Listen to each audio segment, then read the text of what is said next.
Mom always told Aika that one day she would introduce them to her uncle, who looked like a watchdog. No, a puppy. She was sure that she would love him too. You couldn't find a kinder person. Her precious little brother. All her toys were given to her by him. Mommy's precious little brother. His mommy loves him, so the baby loves him, or so she thought. The man sighed heavily and asked the old man, who must have gone crazy to ask him about this. He called out to the girl sitting next to him, who was ostentatiously ignoring him. "Hey, Nut?" The red-haired man turned to the girl again with displeasure. But then Aika exploded and angrily shouted that she was not a nut, which meant she was a shorty, the man said. "And not a shorty," the girl answered him screaming. "But who then?" he asked. "A dumbass, maybe." He kept wanting her to come up. Aika was very angry. She could not believe that in front of her was the only brother that her mother had spoken about. And such a man turned out to be so terrible. Here he is, Cassell de Legier, Aika's uncle. Approaching the girl himself, he asked if she knew that they would now have to live together. However, he said he is not interested in raising children. So, Cassell threatened discontentedly, "Behave quietly and don't be afraid underfoot," asking if she understood. Aika thought with displeasure, what a displeased face, and she was not used to raising adults. He ordered her to answer, and she reluctantly said that she understood. Since she understood, he continued, then let her go and eat something and asked her to stop flickering before her eyes. But she only ate, the girl said, but the man insisted on eating more, or she would remain a nut forever. And after that, he left, slamming the door. What an evil uncle, just try to beg her to stay with him later. The girl sighed heavily. Her name is Aika de Valiart. She left her loving grandfather to live with her uncle, who can't stand her. The reason for this is her desire to save her uncle. Ah, she sighed dramatically. How can an adult not understand the heart of a child? Uncle? Is he an idiot? The baby lived in a large country called Woeford. On these lands there were wars for centuries, but now the Valiart, Deslin, and Nodium families. They all united with the emperor and stood up for the defense of Woeford. The history of House Valiart is short, but they are said to be the most famous. Her grandfather, Allo de Valiart, was a great man who served 2 generations of rulers. Uncle is the strongest swordsman. And Aika's mother, Seria de Valiart, was the chancellor of Woeford herself, and, according to recollections, was always busy. She hardly had any days off. Even after she was born, she continued to work in the palace. She didn't even know her dad. But one day her mother told her that he was destined for great deeds, and when she believed that they could be happy without Dad. Then that incident happened. The guy thanked the chancellor for coming to his aid, but she was only doing her duty. Aika called her mother to finish quickly, because she promised to read to her, and Seria said that she was already on her way. "What is this, daughter?" the girl asked Aika. She usually tolerated it like this, but today he doesn't leave her side for a second. And the girl thoughtfully said that for some reason she felt that she would miss her very much. Seria was very touched by her daughter's words. But suddenly their carriage was hit, and the driver shouted that it was an ambush. The knights accompanying them ran forward to protect the royal chancellor. However, they were defeated by the attackers, who were in search of the necklace in their raid. "The unknown person found the object, but it was not there," he reported to the head. The man grinned, realizing that he had already been pulled out, and ordered them to return before the storm hit. But he ordered another subordinate to hide and look again. At the end of the dialogue between the attackers, Aika came to her senses. A drop of blood fell from her mother's face onto hers, and the girl screamed loudly in fear. Seria calmed her daughter down and kindly asked her not to scream. And, taking out a stone that sparkled in the night, she asked Aika to swallow what her mother was giving her, and she forcefully shoved the stone from the necklace into Aika's mouth, who cowered in fear and misunderstanding. Tears flowed from her eyes, and Seria, hugging her beloved daughter to herself, asked her to forgive her for not being able to protect her. Aika asked many questions, but the girl asked her to listen to her and said that Aika now had special eyes. She asked the little girl not to be surprised by anything, because whatever she saw or learned would help her save the people dear to her. Seria asked her not to tell anyone because it was their secret, Aika promised her mommy, and begged her just not to get sick. Smiling, Seria said that her daughter was smart and asked her to remember her promise. She should be careful. But when Aika opened her eyes, her mother was gone. Grandfather said that she was not found in the carriage with her mother, but nearby in the forest. All her memories after the incident were mixed up, and she was also not allowed to know anything about the investigation. She only heard that His Imperial Majesty was beside himself with rage. The Emperor was an old friend of her mother's. Of course he was angry. Besides, she was smart and responsible. Therefore, it was not only he who was extremely sad. That day, Aika cried a lot. But on that same day, she met her uncle for the first time. Seeing her uncle with her mother's hair and eye color, she decided that she had come back to life. That's why she clung to the uncle she had just met and didn't let go. After that, she had the chance to live with her grandfather, and she understood what her mother meant. She gained the ability to sense the danger threatening others in advance, the ability to foresee. At first, Aika saw the future in her dreams, but later the visions began to appear even when she was awake. Having become accustomed to this ability, she learned to prevent accidents with the maids she liked. And then she had that dream. The scary man swore and said that he would not let him get away with this. And taking the sword out of its sheath with a cry and a desire for death, Ligira ran to Cassell. A dream in which something dangerous caught the uncle by surprise, and the little girl woke up from the nightmare and burst into tears. Thinking about who attacked her uncle, she decided that this would not work. Now, knowing the future, she cannot just watch from the sidelines. For my mother's sake, and so that my uncle doesn't die, she will stick close to him and protect him. Little Miss was asked if she needed anything else. Linda, a servant of the Ligira estate, came to Aika, and the little girl's mood immediately improved. The little girl asked the girl if she by any chance knew where her uncle was, and Linda became thoughtful. And I remembered that he said that he would go out for a walk. Probably now in the dressing room, though, I asked Aika. The girl said that she would then go to her uncle for a short while. The maid, dumbfounded, asked, "Forgive me." Linda asked if it wouldn't be better to have something to eat in the room and she would make her some sweet cocoa, but Aika was determined to meet her uncle. And soon Linda, with persuasion, gave in, saying that she would take the lady home. Aika was only glad. Upon arrival, Aika happily told her uncle that she was here. But Cassell closed the door in front of the girl with displeasure, and Aika, not accepting this, continued to pound. She asked him to open the door, and suddenly the man unexpectedly reminded her that he had told her to be obedient. Aika shuddered in surprise. But the next moment she happily agreed with Cassell. She suggested to her uncle that they play mother's daughters, but he didn't understand why the hell he should play that. But then the little girl grabbed the man's leg tightly and wouldn't let go. Cassell tried to shake her off his leg like a parasite and shouted for the little one to let go because it was time for him to go. But Aika flatly refused to let go. She was as stubborn as her mother, he said, and Aika replied that her mother was not stubborn. Without letting go, the little girl looked at him pitifully and said that she would give him all her treats if only he would not leave. And then Cassell asked if she thought her doll-like eyes would stop him. "That's enough," he said, and ordered her to let go before he threw her, but she stubbornly screamed only this time. And she swore that she was asking only today. It was already difficult for the man to maintain his composure. And Aika, crying, thought that if her uncle left like this, he would suffer greatly in a fight with the man from the dream. One day, she secretly overheard a conversation between her uncle and grandfather, the latter eliminating people who do not get along with Valiart, one by one. In other words, Uncle has a huge number of enemies now. Therefore, if she does not stop her uncle, he will leave her just like her mother. The girl thought about how much would have changed if she were here with her, and the image of her mother popped into her head. Finally, the girl detached herself from Cassell's leg, but turned to her uncle. And sitting on her knees crying, she admitted that she missed her mother. Meanwhile, Cassell buttoned his shirt, but Aika's words touched him. And kneeling in front of her, he advised her to look in the mirror since she was so bored. But Aika didn't look much like his mother. She was tall and had red hair. "He looks more like her." "I am?" the man asked in surprise. "Yes, exactly the same," the girl answered, laughing. This created problems.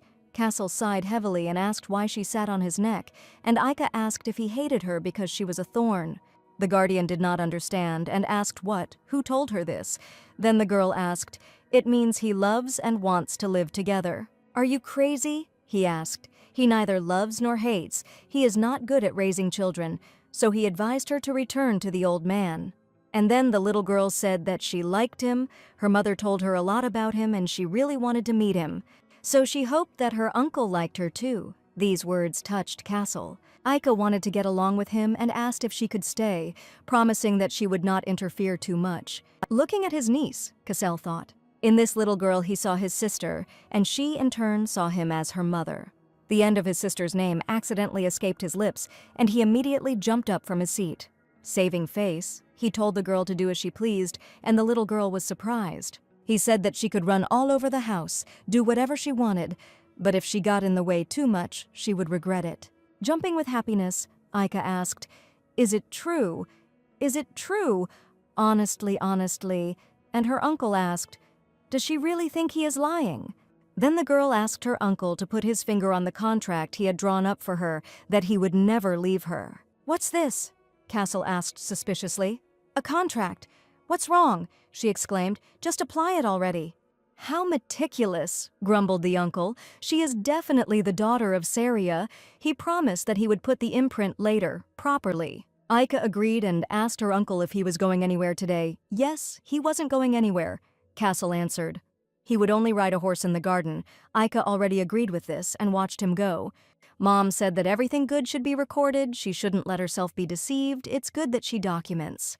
Uncle said that he won't go anywhere, so everything is decided, thought Aika, but suddenly, as if enchanted, she froze. She dreamed of her uncle going out for a ride on a horse and of a horse that had gone crazy. Aika woke up on the floor, gasping for breath from fear after what she saw. What was that? She thought with alarm and horror as she caught her breath. Uncle, is something dangerous really going to happen? The little girl thought anxiously. These were already 2 dangers in one day. Isn't that too much? Thought Aika, and ran into her uncle's office. However, instead of him, she came across the butler of the Leger estate, Repo, who was surprised by the appearance of the miss. Having asked if she was looking for the gentleman by any chance, he said that he had gone for a horse ride. Why is Uncle always in such a hurry? The stable was somewhere here, thought Aika as she ran up to the stable. And finally she found Cassell. As soon as this happened, she loudly called out to her uncle, who just wanted to rest. And she angrily called him a liar, because he told her that he would not go anywhere. What? Cassell asked, stunned. Is he skating in the garden of his house where he lied? So what? The girl exclaimed. And shouting, she said that he couldn't ride it. The man sighed heavily and asked the nut what she was talking about. Suddenly he noticed that something was wrong with his horse's condition. It seemed as if he was shaking in pain. Aika noticed what was going on and asked her uncle, "Horses usually don't lift their hooves." While he was perplexed, Aika got off his hands and went to the horse to console him. But suddenly Cassell abruptly lifted Aika by the collar, which frightened her, and he indignantly asked her if she didn't know that it was dangerous to approach horses like that, and if she really wanted to be kicked. Aika told her uncle in fear that she was afraid that he was in pain and would get hurt. Cassell sighed and ordered that the horse be taken for examination. The little girl immediately perked up and asked if he would go for a ride, but how else could he answer since the horse was sick? This meant that her uncle wouldn't get hurt today. Aika was happy. What a relief, the girl thought enthusiastically, and Cassell watched her. He asked the nut what she was so happy about, knowing that she had done wrong. And he himself thought that if she had stayed with the old man, she would have grown like a hothouse flower, and why did she even get out and expose herself to danger? That was why he didn't want to bring her here. By this point, Aika's eyes were already closing. So Cassell carefully carried her into the room and put her to bed. He thought she was so tired that she fell asleep right away, so why did she continue to cling to him? And even in her sleep, the little girl held on to Cassell and asked her uncle not to leave. Cassell paused. Seriously, something had to be done before he got attached to her. 3 days later, Aika came to the office looking for her uncle. The bodyguard, who was also there, happily greeted the miss. But Cassell was not particularly happy about her visit. The man asked why she couldn't sit in her room and why she had come, and the little girl again said that she was not a nut, and she happily said that she wanted to show her drawing, saying that she had depicted herself and her uncle in it. "It was he?" Cassell asked reluctantly, seeing some kind of demon next to the girl in the drawing. Aika giggled and asked if it had worked out well. He decided for himself that it didn't matter, and said let Linda help her get ready. The guardian explained that they would visit the old man, that is, they would visit the grandfather's estate. Aika was very happy about this. And she asked her uncle if she could prepare a gift for him. There were delicious cupcakes in the morning, and she wanted to share with her grandfather. Cassell said that she could do whatever she wanted and sent her to Linda to pack. Aika was inspired by the trip. She hadn't seen her grandfather for a long time and wondered what had gotten into her uncle. But in any case, she was very happy about it, and soon they arrived at the estate. Aika immediately ran to her grandfather, and he in turn was waiting for her with open arms. The little girl admitted that she missed him very much. The grandfather was glad that his girl had arrived. He thought that he would turn gray before he saw her. Cassell looked. He was very careful about his hair. After all, his family also had red hair. The grandfather was indignant. He started an argument again, and the color is like Aika's. "So they are beautiful, right?" he asked, and the granddaughter answered yes. The man invited the puppy inside. He realized that she had not gained any weight at all, thinking that this bastard was starving her. But Aika denied this. And then she remembered that she had brought a delicious gift. Her grandfather asked what could fit in such hands. Her arrival was already a gift for him. As agreed, they snacked on cupcakes together and finished it off successfully. The maid asked her if she liked it and if she wanted more juice. The little girl did not refuse and thanked her. But then the girl asked Marie when her grandfather and uncle would come, which caught the servant by surprise. And she awkwardly replied that they were discussing something very important. Aika believed the adults, but suddenly she heard a sound similar to a carriage driving away. And I instantly realized what this meant, thinking in horror, it can't be. Leaving Marie behind, she rushed to the balcony to see with her own eyes what was happening. Running up to the balcony, she looked down at the road with alarm. And suddenly I realized that my grandfather was standing by the carriage and my uncle was in the carriage itself. What? But why is he there? They haven't even eaten. Not that, Aika thought in horror. Is he abandoning her? Without wasting any time, she ran down to the carriage where her grandfather met her in surprise. He grabbed his granddaughter and said that she would get hurt if she ran like that, and Aika screamed for her grandfather to let her go. At that moment, the uncle's carriage drove away. The little girl cried and wondered if he was really leaving, but she just wanted to save him. Aika shouted after Cassell not to leave and repeated this phrase again. Unfortunately, all her efforts to shout were in vain. The grandfather tried to bribe his granddaughter with toys. But the girl, wrapped in a blanket, puffed up like a chipmunk and did not leave the room. The grandfather couldn't morally accept that his little girl was looking at him with such a face. Aika whined and told her grandfather that if he hadn't interfered, she would have caught up with him. He asked her if she didn't like living with him. He asked her to stop crying and offered to go out and eat something delicious, but she refused. Her uncle abandoned her, although he promised not to. It's so cruel. From now on, she doesn't care about him, Aika decided. While pouring tea, the butler said that several days had passed since the lady's departure, and the estate had become very lonely. But Cassell said that he personally liked the silence, Repo thought, laughing nervously, apparently only for his master. Later in the evening, the gentleman's bodyguard James knocked on the door of his office, and Cassell asked him to come in. He asked the knight why he had come at such an hour, and James reported that a man had arrived from the Duchy of Valiart. With the notification of the young lady, Cassell became alarmed and asked what he had conveyed. The bodyguard replied that, as the messenger had reported, she had fallen asleep crying the first night and had been absolutely depressed ever since. She hardly eats because she is waiting for him, and he asked with pity if maybe he should visit her. Cassell was deep in thought. "It won't last long," he replied. "She's a child, so she'll soon be happier with the old man." Repo was also worried. But then Cassell, seeing that they had a lot of free time, sent both of them back to work. Left alone, Cassell thought that she loved delicacies very much, and was so happy then. Throwing down the papers, he leaned back tiredly and sighed heavily. He shouldn't have gotten more attached to her. He needed to cut it all off now before it was too late. But then the man sent everything to hell. Late at night, he drove out to catch a glimpse of her face to put an end to it. They say she doesn't eat, so he'll just check how she looks, he thought as he approached the duchy. He was here to see her, so there was no need to come through the front gate and make a scene. If he was not mistaken, the nut slept in the room where Saria used to live. And I was already about to head there so as not to stay for long, but suddenly I saw something.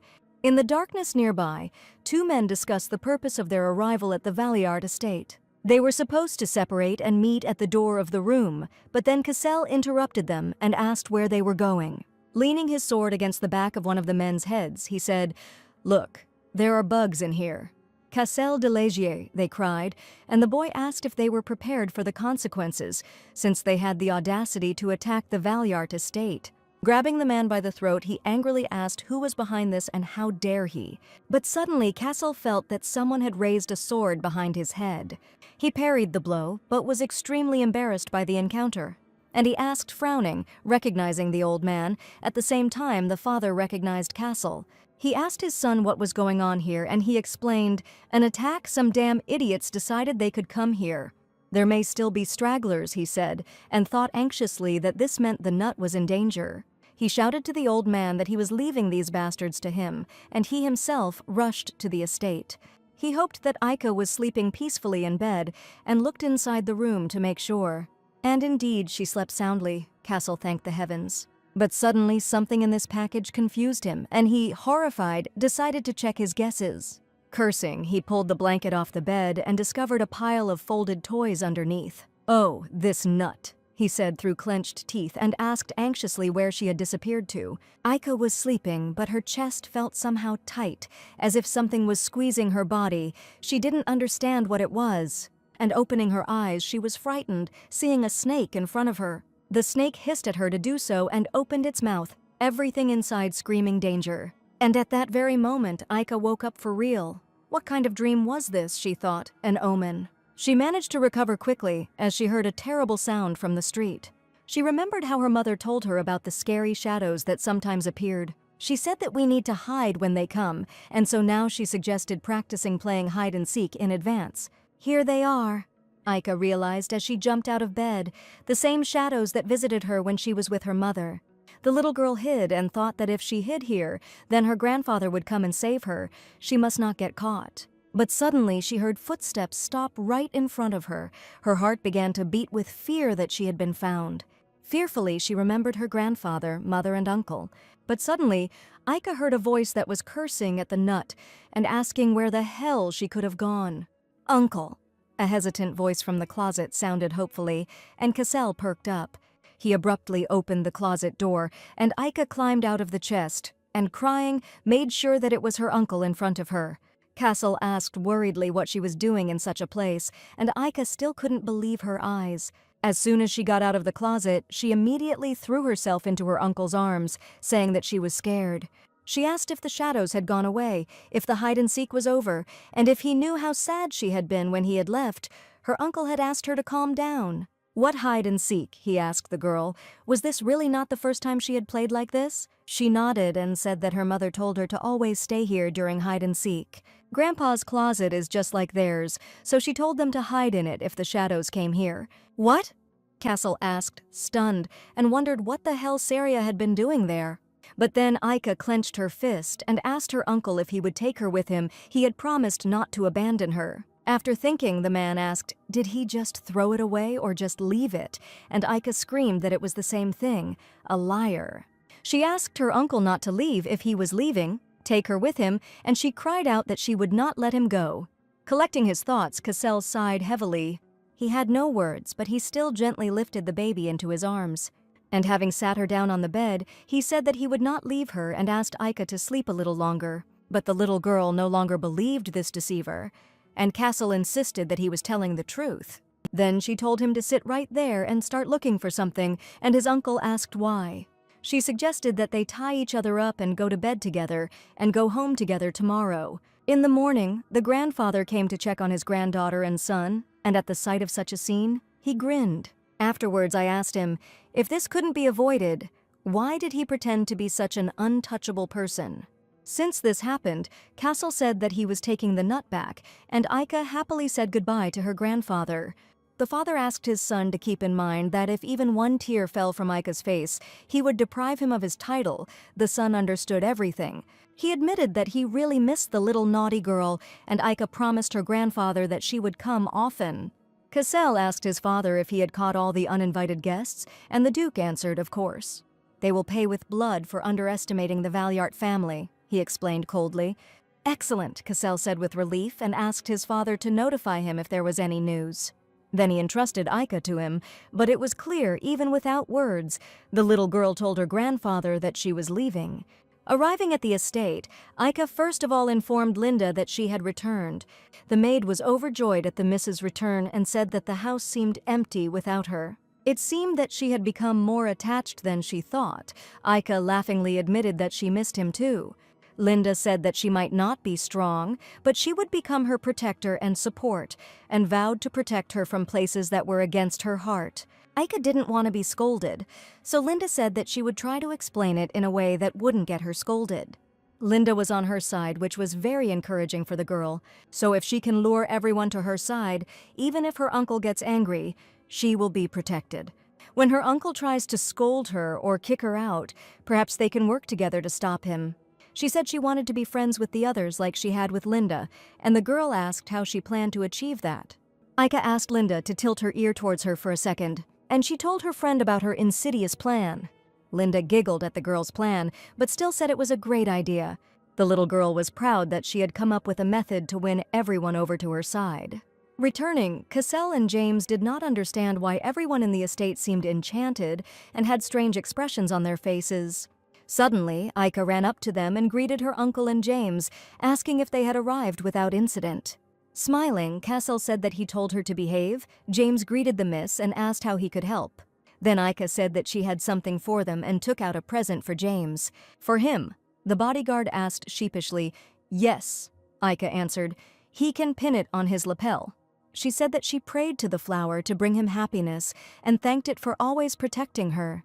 James was very touched by the young lady's attention and thanked her and said that he would take care of him. What is this commotion so early in the morning? Wondered Cassell. Maybe it was the work of Nut. Although, seeing how everyone was having fun, I realized that it was better to ignore this, otherwise whining would be inevitable. He told Aika to give it to him already, but then the little girl said that she would not bother them anymore and said goodbye to her uncle. Cassell's world collapsed, and his bodyguard was stunned by his master's gambling. And what about him? Thought Cassell with irritation and resentment, left without a gift. The chef gave the girl an unusual dish, and she enthusiastically asked what it was. Sophie said that these were root vegetables fried until golden brown, her return gift for Miss. Although it wasn't meat, it was simply delicious. The cook suggested something else for next time, and Cassell was a little jealous. Pointing to the noise that had been raised, he asked Sophie not to get carried away with her, but the woman said that thanks to Miss, every day was filled with happiness. Then the man asked the nut if she had forgotten anything. I don't think so, she answered, overcoming herself, praising the potatoes and telling her uncle to eat more too. She reminded her that when he eats, he is deaf and dumb, Aika agreed, but suddenly remembered something. The girl said that she wanted to ask her uncle for something. Cassell asked what it was, and she handed him a letter with the imperial coat of arms on it. Aika said that her name was on it, so she took it from her uncle's table and asked him to accompany her to the palace. He asked if she knew the emperor. No, the girl answered, but he was a friend of her mother and there was an invitation in the letter. And she was not in the palace, so her uncle should go with her, but Cassell said he did not want to, which is why she was indignant. Why? Asked Cassell. Maybe because he has an empty chest, Aika asked indignantly, and what is that supposed to mean? He answered unimportantly and explained that he was leaving and told her to leave the plate clean. This was too much for Aika. She noticed that her uncle had become completely dejected, and Sophie said that she had not known that their master was so petty. In this situation, she might not get into the palace, and continuing to eat, she thought, nothing can be done. Cassell had looked upset since then. Apparently, James thought, he was offended that Miss had not given him the brooch. He didn't believe that the angel had deprived her own uncle. Then why? But as soon as they entered the office, they discovered a gift left on the table. It looks like Miss left it, so she was late because she was preparing the best gift. James asked to try it on. Seriously? Why did he put that on himself? Cassell asked, picking up the brooch. What was so special about this inconspicuous little thing, he asked, but deep down he was pleased that he had not been forgotten. He asked James if he had also received a gift in a box. No, without, he replied. Perhaps, the bodyguard suggested, the miss made it only for the one she loves the most. Cassell chuckled proudly and ordered him to stop flattering and report. James noticed how he became more cheerful and thanked Miss. He reported that the inspection of the fragments of the crew of the people who attacked the Valliard estate was completed. Out of 45, 7 remained. Except for those who were tortured, everyone committed suicide, ended their lives, as if that was what they were hoping for. Boring, he ordered to find everyone. And he also asked him to tell the nut to prepare for a visit to the imperial palace tomorrow. James was worried about the backlog of work, but Cassell said he would put it aside and told him to get moving. The next morning, Aika asked her uncle if it was cute how Linda dressed her up so beautifully. And suddenly she noticed that her uncle was wearing the brooch she had made and said that it suited him very well. Embarrassed, Cassell asked if she was getting ready for the party and ordered him to jump in already. Aika asked him to wait for her. But then the man froze, remembering something. And returning to the girl, he asked her to put it on before they left. This, Aika exclaimed anxiously when her uncle put the pendant on her neck. When they arrived at the palace, Aika felt like everyone was looking at her and she felt uncomfortable. That's why she asked her uncle if she could take off the pendant, because her uncle's name was too big. But Cassell refused and asked to wear it all the time and not to cause problems. She felt awkward, but the answer remained the same. The whole time they were in the palace, Aika tried to persuade her uncle to remove the pendant, but he did not give in to persuasion. A man entered the room, apologizing for being late. He had cleared the morning of work in advance, but he was still late. And noticing the girl, he asked if she must be Aika.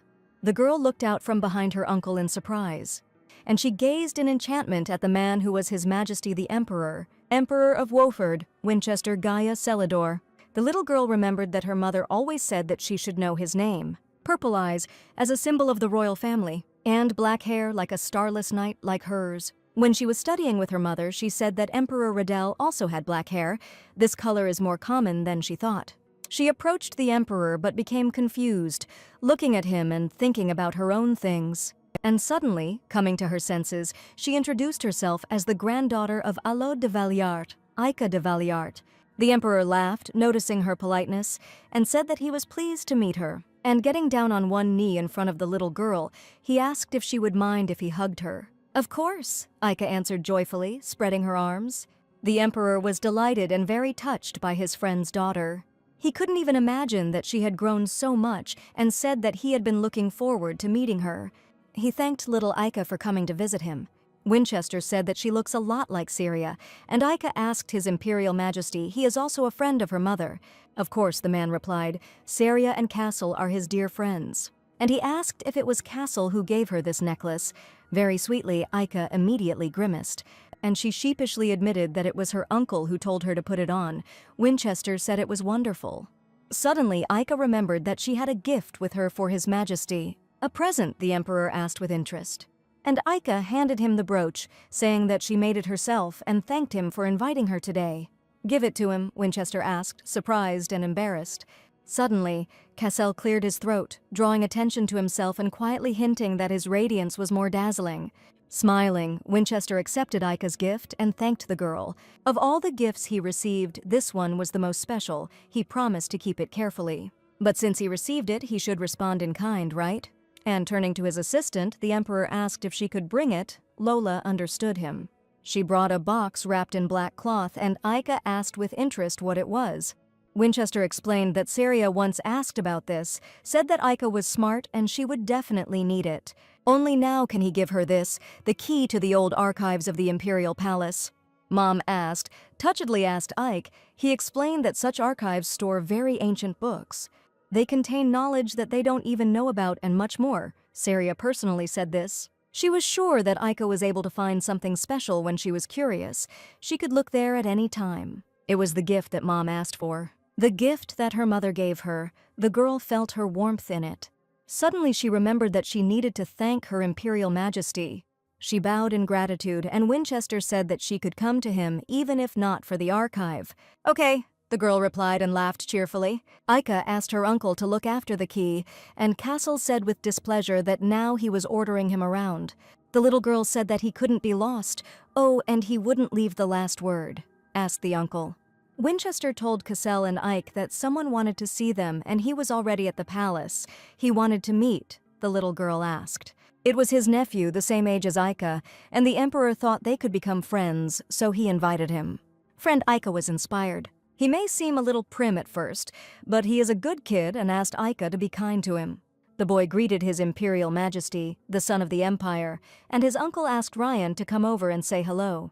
The girl looked at the boy in fascination and suddenly thought that he was handsome, beautiful as moonlight. Ryan extended his hand to the girl and, having stated his name, asked what hers was.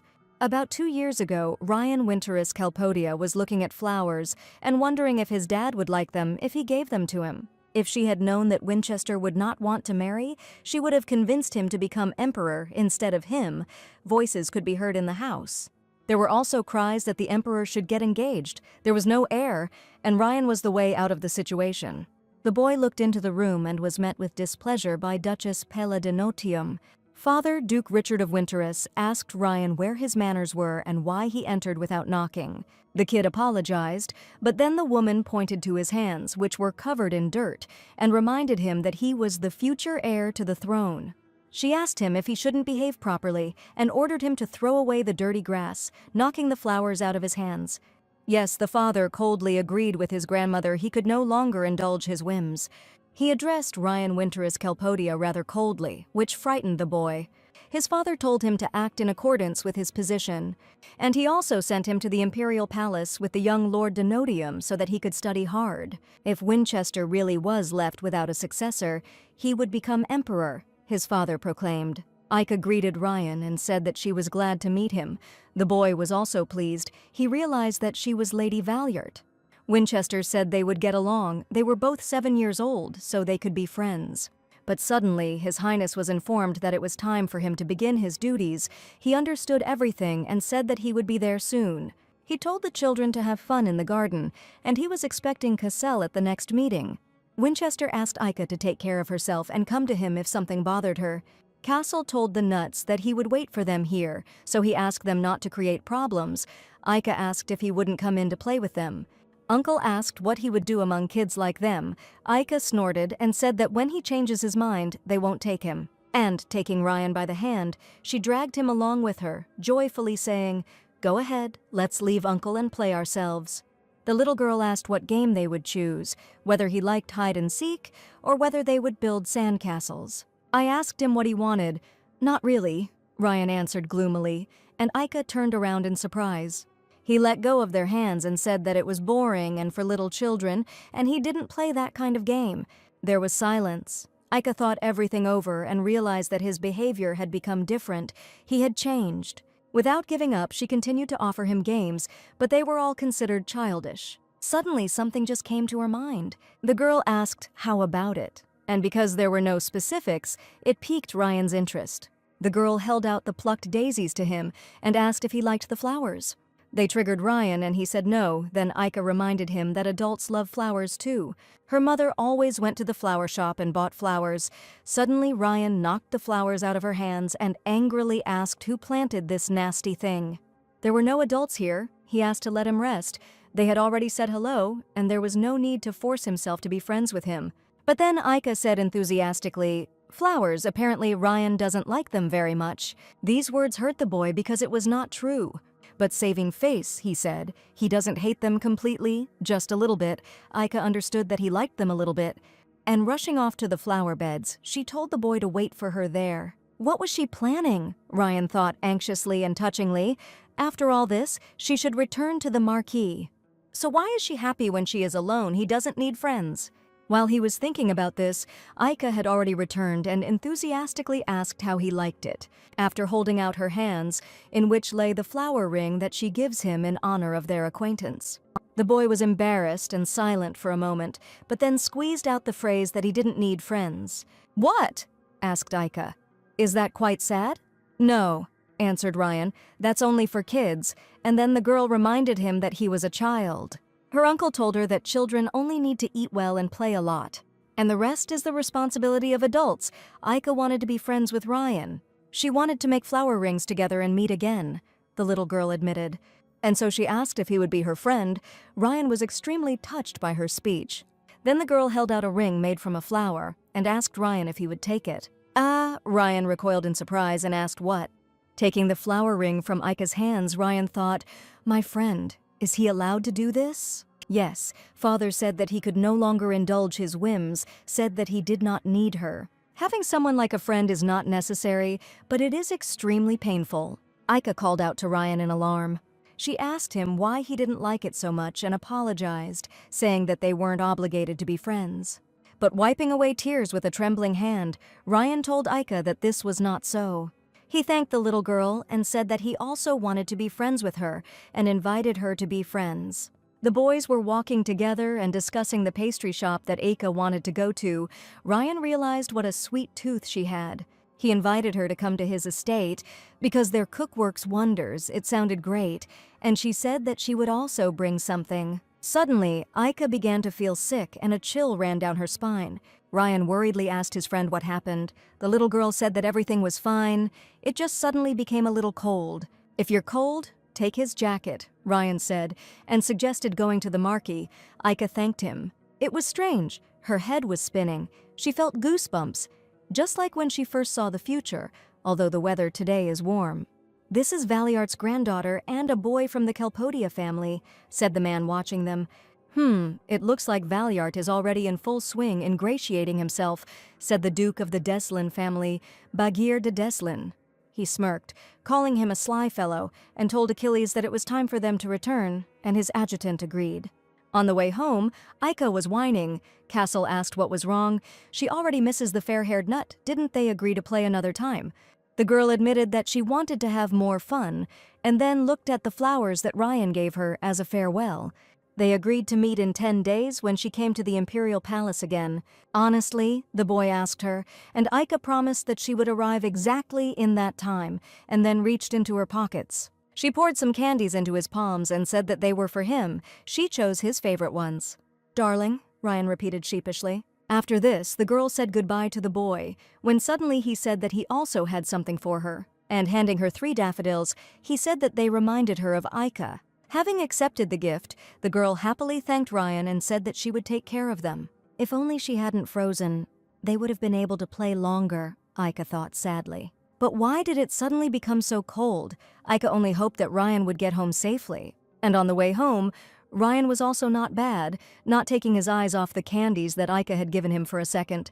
The Kelpodia family's valet, Tamane, asked the young master if he should put them in the bag. "No," the boy answered decisively. "He will carry it himself." Tamane laughed and said that he understood him but thought how strange it was, because the young master did not like sweets.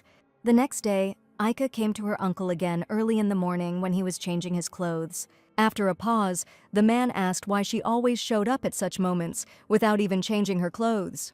Aika immediately apologized to her uncle and said that she urgently needed to ask. She thought before going to bed about the friendship between His Majesty, her mother, and her uncle, and besides, he was very kind to her. "And their hair color is the same, so what?" asked Cassell alertly, asking her to get down to business. She snorted at the fact that adults were so impatient and said sheepishly that that was why she wanted to ask. Whether His Majesty was married, then Cassell understood where everything was heading. "Or maybe he has a child," the girl asked modestly. "What unexpected questions?" Cassell asked tensely. Whether the Emperor was married or not, what difference did it make to her? The little girl asked anxiously if she could ask. "Well, tell me, did his niece beg him, wife or not?" The uncle paused and replied that he was not married, asking if she was happy. He replied, "So let him not interfere and leave." "Why is he not married?" asked Aika. "Is it difficult to name the reason?" "Does he really have that one? Like in the fairy tales," the girl asked excitedly. Cassell dismissed her dreams and replied that he didn't know, but it was possible. "Then who is his beloved?" Aika kept trying to find out. Or maybe this, she guessed. But then Cassell slammed the door in front of Aika and threw her out of his room, not intending to answer anymore. The girl puffed out her cheeks. Even though her uncle was friends with His Majesty, he didn't tell him anything about him. How rude. He'll leave him alone only today. A couple of days later, at the Legier estate, Cassell thought that the nut had been acting strange lately. Previously, she was always Belocurica, but now she was as quiet as a mouse. Seeing Uncle Ike, she asked where he was going. "It's none of your business," he replied, and told her not to try to follow him. "Eh?" Aika sighed, but agreed. Cassell suspected the girl. She didn't even beg him to take her with him. And this is, of course, pleasant, but somehow too strange. Very suspicious. Cassell said that he went and told her not to cause trouble and to look after the house. Aika wished him a good trip. The man kept wondering why she wasn't insisting today, why she was planning something. Her exemplary behavior was making him nervous in its own way. It was the first big ball since the death of his sister, and the old man finally made up his mind. But why was he there? The gentleman was greeted and asked if they were leaving now, but first Cassell asked him to give him a report. And so they set out on their journey. Cassell thought that maybe it was worth checking the nut again. Although he thought that she was already fast asleep, he suddenly became interested in the chest standing in front of him. And without thinking twice, he ordered Aika to get out. When there was no reaction, he irritably repeated that she should get out. And the next moment, Aika's head popped out of the chest, breathing in the fresh air. The girl laughingly asked her uncle how he understood it. Cassell cold-bloodedly ordered her to just go out first. He asked when she got there, Aika answered while he was talking to James. She never tells what happens at balls, but she is interested. And she just jumped up, Cassell asked angrily and sat down in thought, mentally cursing her. Surrendering to the child, he sighed and said that she could do as she knew. Aika enthusiastically asked if she could go with him. She happily hugged Cassell and said that he was the nicest and coolest, the best in Wofford in the whole world. The man chuckled and told Aika not to flatter and to sit up straight so he could style her hair. Aika asked if it was Grandpa's party. She was excited. Finally, she would be able to see Grandpa and there would be a lot of goodies. When they arrived, Aika exclaimed excitedly about how everything here sparkled, just like the stars. "This is Grandfather's estate?" asked Aika. "Very, very beautiful, that's true," confirmed Cassell and asked the girl not to go far. Mom used to dress up nicely and go out in the evenings. If she had known that she was preening, she would have tagged along with her for such a ball. Out of interest, she asked her uncle whether her grandfather had arrived first, but Cassell could not know this. "He is his father, he couldn't not know," said Aika, to which the man only grinned. But suddenly, walking further into the hall, Aika realized that everyone was staring at them. "My God," the lady asked, "is this by any chance the Marquis of Legier? They were hoping he would come, a treat for the eyes." They thought about saying hello to him later, but suddenly they noticed a child next to him, and there was talk about who she was to him. What's going on? She's never seen these people in her life, but they know her? Suddenly, Aika felt ill. A cold wind blew from somewhere, and her heart began to beat wildly. A man came out saying that he was wondering what all the noise was about, but it was the one who rarely comes to balls who had shown up. Cassell asked if there was a reason not to show up for a family celebration. "Of course not," the man answered, laughing. The man meant that he was glad to see him in good health after so many hardships. He even arranged such a ball. "Who is this?" Aika thought anxiously. Squeezing her uncle's hand, it seemed she had already seen the symbol on his cane. And suddenly she remembered how her mother told her not to approach people whose eyes were like snakes. It may be difficult, but she has to look for these elements. She is smart, so she will recognize them right away. "The Deslin family is a snake," Syria said, pointing to their crest. While the Rondo family, the turtle, remembered and was horrified by Aika, her mother told her to avoid them. "What should I do?" the girl thought anxiously. "I need to leave immediately, run." But suddenly her uncle put his hand on her shoulder. "Uncle," Aika thought hopefully. Marquis Cassell told Marquis Rondeau that his undue anxieties had increased with age. To be precise, this old man's name was Jerome de Rondeau. "This turtle crest is definitely the Rondeau family symbol. Mom told me to stay away from the turtle because it is close to the snake Deslin." But why was it so cold? And the voice of this old man was very familiar.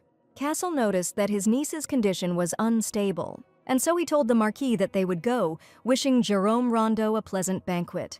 "Why such a rush?" asked the old man, who had with him a child he had not seen before. "Could this really be the Prime Minister's child from the rumors?" he asked, reaching out to the trembling rabbit. But then Cassell grabbed the Marquis's hand and squeezed it hard, pulling it away from the girl. The man said threateningly, one more word and he would be in trouble. He advised Marquis Rondeau to leave while he was still kind, and a shiver ran down Jerome's spine. The Marquis recoiled, gasped, and said that he would be careful and had meant nothing of the sort, asking not to misunderstand him. He said he just wanted to say hello, but apparently today was not the right day. Having said goodbye to the ignorant old man, they moved further down the hall, the cold retreating. And the next moment Grandpa greeted Aika, his princess. They immediately reunited, leaving Cassell behind, and spent a long time basking, exchanging caring phrases. That's right, Aika suddenly remembered. She wanted to ask her grandfather. The Duke asked what interested her, and she asked if she had accidentally met the Marquis Rondeau when she was little, and her grandfather became tense and asked why she suddenly asked about him. It seemed, the girl said, that she had heard his voice somewhere, but she could not remember. "Maybe?" asked Cassell. She was simply confusing it with the voice of another old man. "No!" exclaimed Aika. Her grandfather's was deeper and steeper, But Mom told me to be careful with Rondo and Deslin. She couldn't help but worry. Saria said this. Uncle was surprised. Yes, the girl happily confirmed. She studied with her and even remembered the coats of arms of other families. She praised her for drawing them well, so Saria said, Cassell repeated devastatedly. While distracting the girl, the grandfather told Aika that he had a gift for her. He was building an academy for their princess. The academy? Aika asked. The Duke confirmed. When she grows up, they will go there together. He will do everything very beautifully. Cassell asked, why send the nut to some rotten old school? At the same time, they will cover up Valyart's weaknesses. He finally turned on his brain. Grandfather chuckled. Valyart's short pedigree was not scary, but thinking about the future, the more ideal, the better, he answered. Grandfather invited Aika to come to the construction site sometime, lay one brick and it will become a wonderful memory. Aika said enthusiastically that it sounded fun and wanted to go. Great, thought Cassell, but he would have to suffer. And then she told her grandfather that she had made a friend, although the Duke asked her if her grandfather knew him. She said that they would meet at the palace in 10 days and then she would introduce them, and she also decided that her uncle would also go. After this, he told the nut to get down, saying that the old man was busy and he needed to meet guests. While having fun at the ball, the girl thought how strange it was that no one had dared to approach her before. But the uncle was really popular. The ladies never stopped greeting him. But for some reason he didn't answer any of them. Aika wanted to do it instead of him. It was suspiciously noisy here, so she decided to check, but that meant the Marquis was really here, the lady said. He rarely pleased them with his presence and asked if he was thinking of leaving, asked Countess Lamond, Ella. Cassell asked the girl what she wanted, and Ella whispered that she had useful information for him. They started discussing something, and Aika wondered who this lovely lady was. Aiki's lens has been activated. Could it really have been my uncle's girl?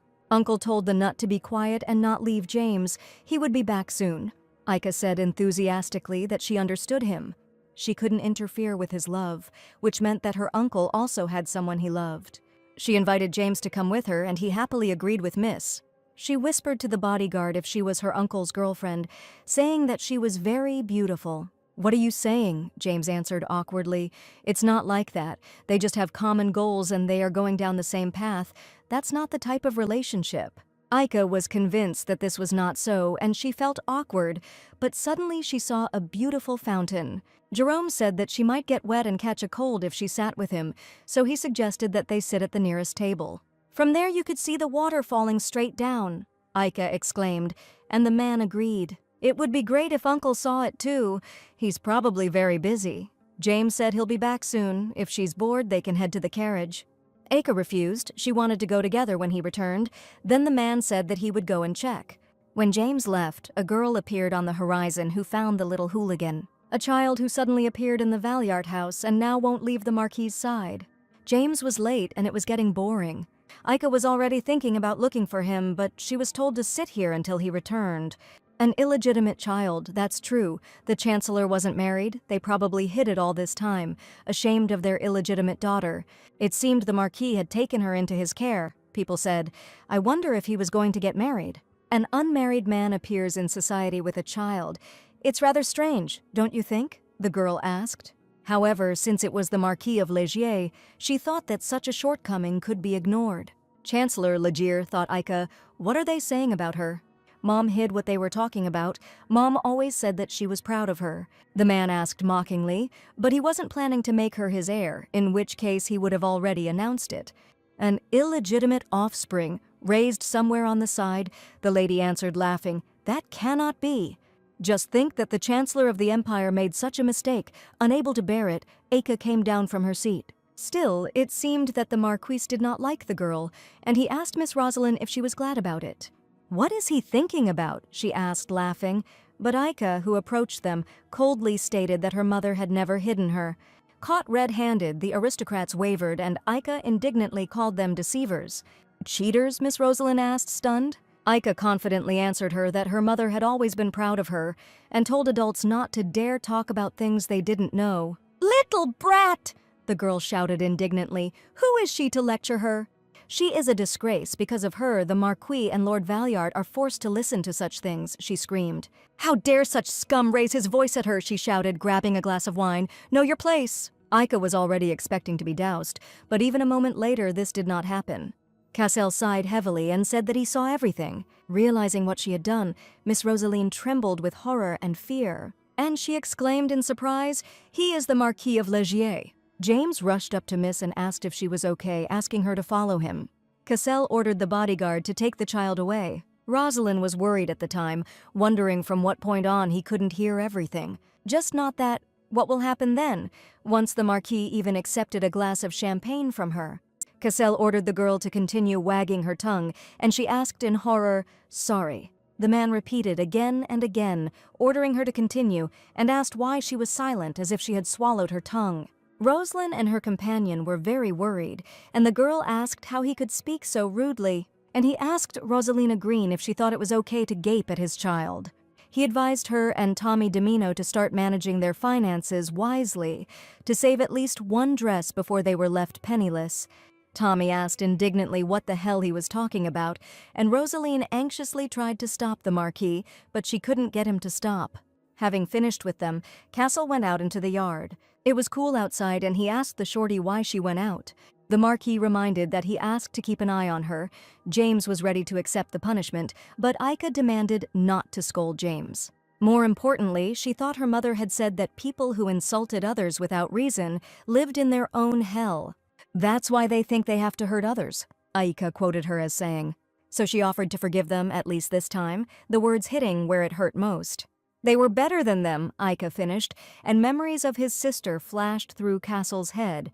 Happy days spent together, and Syria's words that she offered to forgive them at least once, because they are better than them. Cassell was too touched by this, and he acknowledged Aika's victory. The little girl asked if he loved her more now. A few days later, they set off, and Aika giggled and thanked her uncle for going with her. "So glad?" he asked. "Yeah," Aika answered. Because they were going to buy a present for Ryan. It was sad that they didn't have time to play much last time. She was glad that they would meet tomorrow, and excitedly told me that she and her mother always went to the flower shop. The little girl confessed to her uncle that she had never been to a market before and asked if they could see some more places. "Don't even dream about it," Cassell answered her, saying that they would buy flowers and leave. Aika was touched because she really wanted to go to the fair. The girl heard that they sold a lot of goodies there, and she would be interested. Cassell gave in and promised to take her next time. Upon arriving, the Marquise told her not to run, otherwise she would fall and get hurt, and Aika rushed for flowers, agreeing with her uncle. Aika ran into a familiar store, and the owner of the establishment immediately recognized the girl. "Miss Aika," she exclaimed, almost crying. The girl greeted Mary and asked if everything was okay with her. But then Mary couldn't resist and, in a fit of emotion, hugged the baby. The crying girl said she was glad she was okay. She assumed that she was very scared and sad. Aika became emotional. Siri said that if she had known that this would happen, she would not have let Siri in that day. "Aika," asked her mother in surprise. She was talking about her mother. Cassell approached and frowned. And then the little girl asked, hopefully, if she knew anything about the accident. Actually, the day before the incident, the girl began to tell her story while wiping away tears. Lady Saria came in to buy flowers. She still clearly remembered how she smiled when she looked at them. But in any case, she was glad because she missed Miss Ike so much and thanked her for coming to visit her. "Sister Mary," Aika said, almost crying. But then the girl gathered her courage and asked Aika to follow her, asking for whom they were collecting the bouquet. She said she wanted to give them to her new friend and grandfather, and also to her uncle, James and Linda. Cassell told Oreshko that he didn't need any flowers, which Aika asked in shock and said that her uncle would change his mind as soon as he saw them. "That's true," Mary answered with a laugh. "They have the best flowers in the area. She will choose the freshest and most beautiful. That's why she asked to accept them." Soon, the girl collected all the bouquets for the little girl and put a flower behind her ear. She said that it was a gift for Miss and asked her to visit them again. Aika thanked her. Cassell said that he would go first and asked the nut to hurry up and go out too.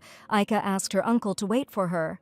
She asked Sister Mary if she could take this too. The girl said that it might be a bit heavy. Aika said that everything was fine and went out to her uncle. Then he asked why she was carrying a sunflower the size of her, and the girl laughed and said that she had chosen it carefully. And she asked her uncle if it really suited her. It was a gift to make his work easier, looking at something beautiful. To the persons, he grinned and asked, dragged a giant as tall as himself, and now, where should he put something so huge? Besides, she bought it with his money. Damn, she puffed out Ike's cheeks. The uncle is so mean sometimes. She snorted and told him to do whatever he wanted. Cassell asked, finished sulking. They can go anyway, she snorted. They were already approaching the house when suddenly their carriage stopped, and the passengers immediately looked back. Cassell got out of the carriage to ask James what had happened, and he said that the young lady and gentleman they had met earlier had come to see each other. They refused to leave the main gate until they properly apologized to him and the young lady. It seems that they sincerely asked for forgiveness and asked what should be done, the Marquise thought. He asked the nut if she wanted to go with him, and if she didn't want to see them, she could stay here. Aika thought for a moment, and then replied that everything was fine and she would go. Rosalind tried to somehow drag out words of apology to the Marquis, but suddenly noticed Miss next to him. They immediately fell to their knees before her. Tommy screamed how sorry they were and promised that she would never hear such thoughtless words again. Rosalind agreed with him and asked Miss to show mercy, saying that they would not do it again. She also reported that as a sign of repentance, they had prepared modest gifts. Their carriages were filled to the brim with them, so they hoped that she would accept the gifts and feel better. Cassell frowned and asked Oreshka what she thought about this. If she doesn't like it, she doesn't have to accept it, the uncle said. And then the girl said that she didn't need gifts. Apologizing takes courage. They were brave enough to come forward and admit their guilt, so she forgave them. But only on the condition that this would not happen again. The nobles thanked the miss, saying that they would never forget her kindness. In the end, she simply forgave them and told Aika's friend about what happened the next day. Ryan assumed that this had upset her greatly, but the girl assured him that everything was fine now. Ryan told Ike that she and her mom were great, honestly. Ike asked, "Is Mommy the best in the world?" Ryan thanked Aika for the flowers and happily said that he would cherish them. "Okay," the little girl replied, laughing, and admitted that she chose one similar to Ryan's. He said that he also had a gift for Aika, the girl asked with interest. The boy asked if she would accept him. The little girl was very surprised and asked if she could open it now. "Yes, of course," the boy answered her, and Aika opened the box and saw cute bunny-shaped slippers in them. Hugging them, the girl happily thanked Ryan and said that she would wear them at home every day. Ryan was glad that she liked it, and then Aika asked what they would play, hide and seek, or would it be better to draw? The boy replied that he wouldn't mind trying anything she liked and that any activity was more fun together. "Here he is," a cold voice suddenly rang out, killing time, playing the fool. "Is this how someone born to high rank should behave?" the voice echoed in Ryan's head. The man told him time and time again not to waste time on frivolities, but it seemed he taught him poorly. Ryan jumped up from his seat and apologized, modestly saying that today was just a day off. A day off, the Duke asked him. Was it really an excuse for one who was going to be crowned prince to indulge in idle fun? "What's going on?" Aika thought indignantly. "What kind of old man is this, and why would Ryan apologize?" "Why is he offending Ryan?" Aika thought, angry and already exploding. He thought Ryan was a smart boy, but it turned out he still needed supervision. He also had a day off. This meant he would have to take up education. He ordered Ryan to come to him, but suddenly Aika blocked her friend with her body. The man chuckled with displeasure and asked the child what she was doing. The little girl indignantly screamed at her grandfather not to hurt Ryan, which the man asked, grimacing. Aika knew who this old man was. Green hair, blue eyes, and a shield emblem underneath a vine. All this pointed to a man close to the Valliart family and His Majesty the Emperor, Duke Nodium. Mom said he has a lot of admirable qualities, but then why does he bully Ryan? The Duke asked the little girl who she was, and the girl exclaimed, "Aika, Aika de Valliart." Valliart raised an eyebrow and asked the Duke and grinned, asking, "Now it's not even a secret." Having called her an impudent girl, he gave his name, Gale Nodium. Aika was surprised. In the book it was completely different. But suddenly she realized, remembering the page with the family tree, it was not the Duke, but his son. She knew that something was wrong here. The man asked the child with displeasure if her grandfather hadn't taught her to respect adults. "He taught," the girl answered him, "but he also said that adults who bully little children are bad, and he does the same to Ryan." She shouted in response to his answer that he was only 7 years old, like her, and her mother said that at their age they need to explore the world and not just study. When she threatened to ask the Emperor about it, Gale slowed down and said, "Typical Valiart, a character like his grandfather." But Aika insisted that he stop offending her friend and called the Marquis a bad grandfather. Gale asked the girl to listen and said that he was not offending anyone. Aika told him to leave, and Ryan, listening to all this, thought. But suddenly he stretched out his arms and hugged Aika tightly, calming her temper. The boy sheepishly thanked Aika and said that everything was fine. Having let her go, he stepped forward and turned to the young count. Gale stuttered and asked what was wrong. Ryan explained that he had taken the day off and never missed classes or fencing, and never done anything disrespectful. He asked the man to believe in him, promising that he would not disappoint. Since that was the case, Gale gave in and said, hell, if the Emperor got married, there wouldn't be such problems. Either way, he must not waste precious time, he told Ryan, adding that this also applied to young Valiart. Aika was puffed up. Mom only said good things about the Nodium family, but she was disappointed. Ryan laughingly asked not to hate him too much. He was just worried about him, so Aika decided to dislike him just a little bit and took her friend by the hand. She asked if they could play again today. There was a place she really wanted to go with him. The boy asked in surprise, where does she want to go? James said that as they knew, books needed to be handled with care and said that he would put the key to the archive in her handbag. Well said. Aika thanked James, then dragged her friend along to study the Imperial archive. The children were amazed by the presence of books. Ryan agreed with his friend, because it was his first time there too. Suddenly, Aika came across the section with fairy tales and suggested that the boy go there. Ryan was only glad. The girl noticed that Ryan looked a little sad and wondered if it was because he had been scolded. She was thinking about how she could cheer him up when she suddenly came across a completely empty shelf. It is possible that she will be able to get in there, and that is why Aika has come up with a wonderful idea. She decided to hide there unnoticed and then jump out to surprise Ryan, which would definitely make him laugh. The shelf looked cramped, but in fact it was quite spacious. You could hide here during hide and seek.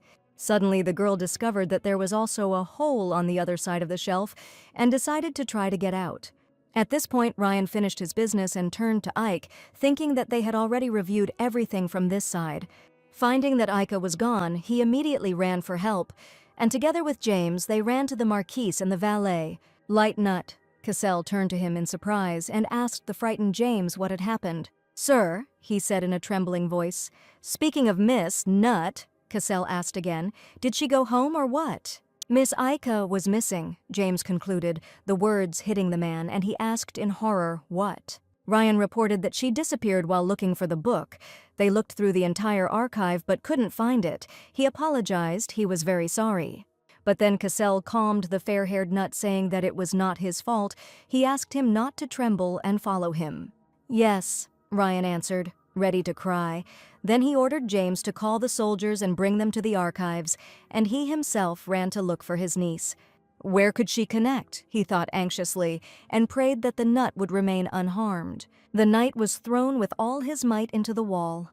His comrade shouted and asked the Marquis to calm down. They had already involved every soldier in the castle in searching for the young miss. But Cassell, with an enraged look, calmly ordered them to get off the road. Still, this is not right, the guard shouted to him anxiously. To break into the palace in this way, it could be considered treason.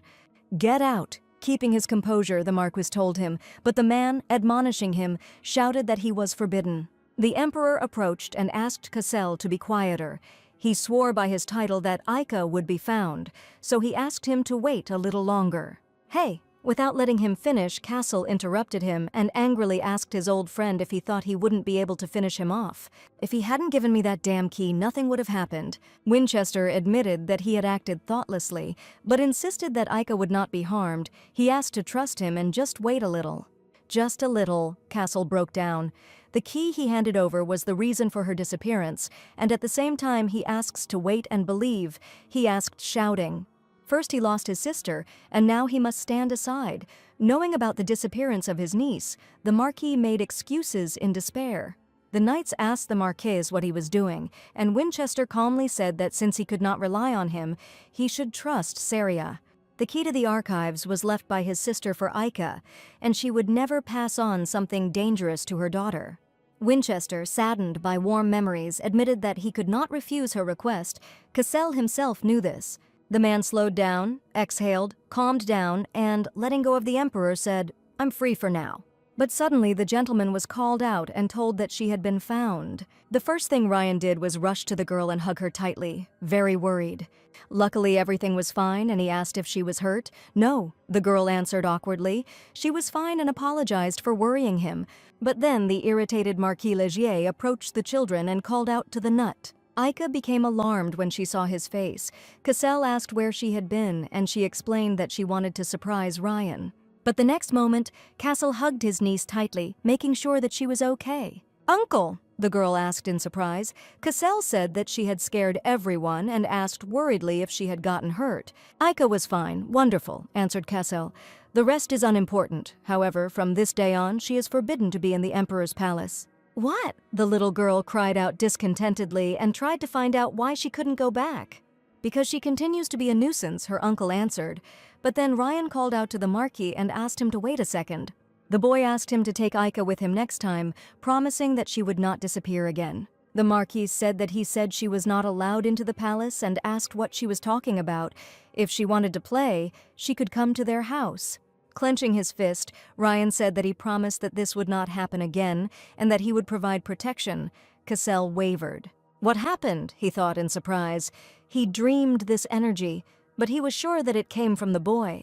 After a pause, the man said that he would think about it, but he should go back. Aika promised Ryan that she would be a good girl and would definitely come. They would see each other. The boy wished them a quick meeting and asked his friend to be careful. Phew, thought Aika. She shouldn't have lied, but she couldn't tell everything. No one would believe her. A couple of hours ago, Aika crawled out from under the box and found herself in a room where she met a rabbit. "Who are you?" asked her little creature. "Ha!" the little one screamed in fear and asked, just said. "There is no one else to speak here," the rabbit answered and bowed before Aika. And then he asked if she knew Syria. The girl trembled. The girl asked if the long-eared one knew his mother, Mom. The rabbit asked in surprise. But he quickly guessed that she was Syria's daughter and enthusiastically said that he was glad to meet her and introduced himself as Lepus, her friend. Aika didn't know that her mother had a ghostly rabbit friend, which made Lepus outraged and said that he was not a ghost. Looking at his watch, he said that it was already late and asked Syria's daughter what her name was. The little girl said that her name was Aika. "Wonderful, Aika," said Lepus. "He will be back soon," and asked her to wait a little and disappeared into the space of the room. "How cool!" the girl exclaimed, realizing that it was possible to pass through, but for some reason she couldn't do it herself. Suddenly, Lepus unexpectedly stuck his paw out of the wall with some kind of sign, frightening Aika. Lepus asked Aika to take it, saying that Syria left it. "What is it?" Aika asked in surprise, and Lepus answered that it was him. "You!" Aika exclaimed in amazement, looking at the inscriptions on the stone slab. "True," Lepus answered. "He is sealed in this slab. Syria, being a seeker, awakened him." "What?" the girl asked. "The seeker," Lepus repeated, "or the researcher," and asked if she had spoken. "No," the girl admitted sadly. "Her mother recently passed away."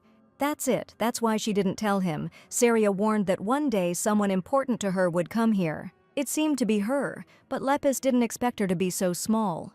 She asked to tell her everything and protect her from the predator when the day came. The rabbit ordered. "Predator?" the girl asked, and Lepus asked her to look here. The next moment, the pages of the books flew past Aika, surprising her with magic. He said that predators, or hunters, are people who are very dangerous. Originally, there was a god who maintained the balance of the world. When he disappeared, he left behind an incredible being called the Absolute. To act in his name, the god preserved 10 relics imbued with divine power called the Hierotheca. But how could the Absolute being cope with something that surpassed God? So the Absolute entrusted the relics to the researchers, former messengers of the Lord. They worked together to maintain peace, but the peace did not last long, and the envious became predators. Aika inherited the explorer's power, and the girl asked anxiously if this meant that she would be hunted too. To think that she would be hunted, but how was he going to protect her? Lepus said that after the Seeker awakens the sleeping relic, it can grant him special abilities. Besides him, Syria awakened many and acquired their powers. She had the ability to bind people's legs. And she could also take shelter from the rain. Aika was very amazed that her mother had such strength. She said that she received the gift of seeing the future when she ate a precious stone that her mother gave her. It's an ability. Lepus asked anxiously what she had eaten, but suddenly realized something and fell silent. The series must have sucked the energy out of him, he said sadly. It didn't matter. What is important is that she needs to develop her abilities and collect relics to counter the hunters, because she can sense the aura of the relics. Predators are not endowed with the same, but they are able to recognize the seeker. They harm them and take away their skills, all out of greed. To get rid of them, the seeker must learn to use abilities correctly and hide the aura. He had met Serpens before, but she hadn't been able to wake him up properly, right? Asked the rabbit. Serpens asked Ike if that was true, he replied, and asked if she hadn't seen a snake with a red eye. A snake, she thought, and suddenly remembered that she had already met it. Although it was a dream, she corrected. Lepus didn't know why she thought it was, but in any case, she needed to wake him up quickly if she wanted to survive. The girl asked what she needed to do, and the bunny explained that she had to call him by name. Call right now. Aika became alarmed, remembering that snake was scary. Lepus said that there was no time. There was something scary behind the door. It was better to go back. He asked the girl to hurry up before she was scolded even more. They scolded him.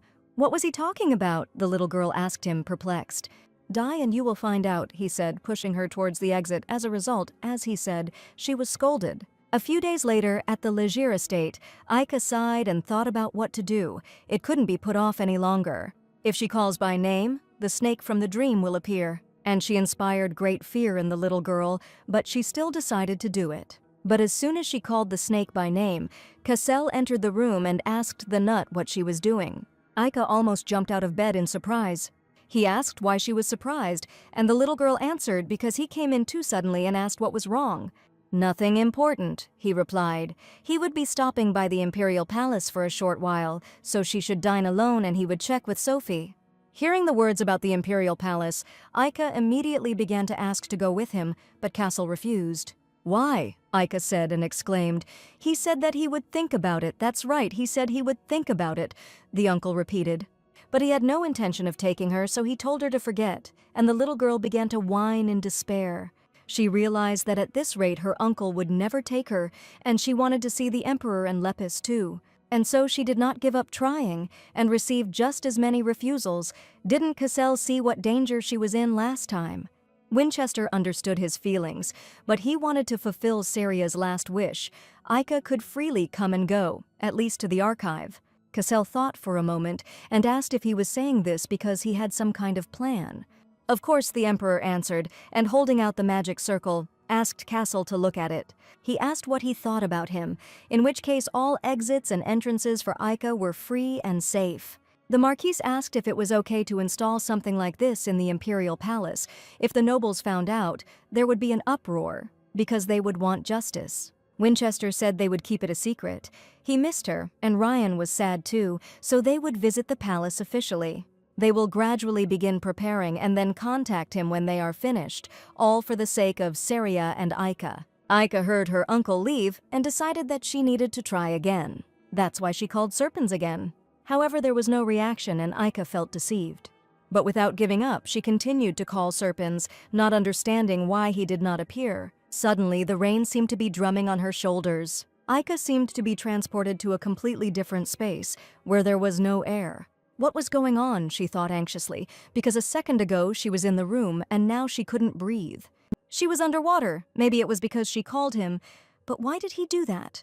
She mentally ordered Serpens to answer her now and suddenly found herself back in the room. And Serpens, in the form of a cute snake, appeared before her and asked if she had called him.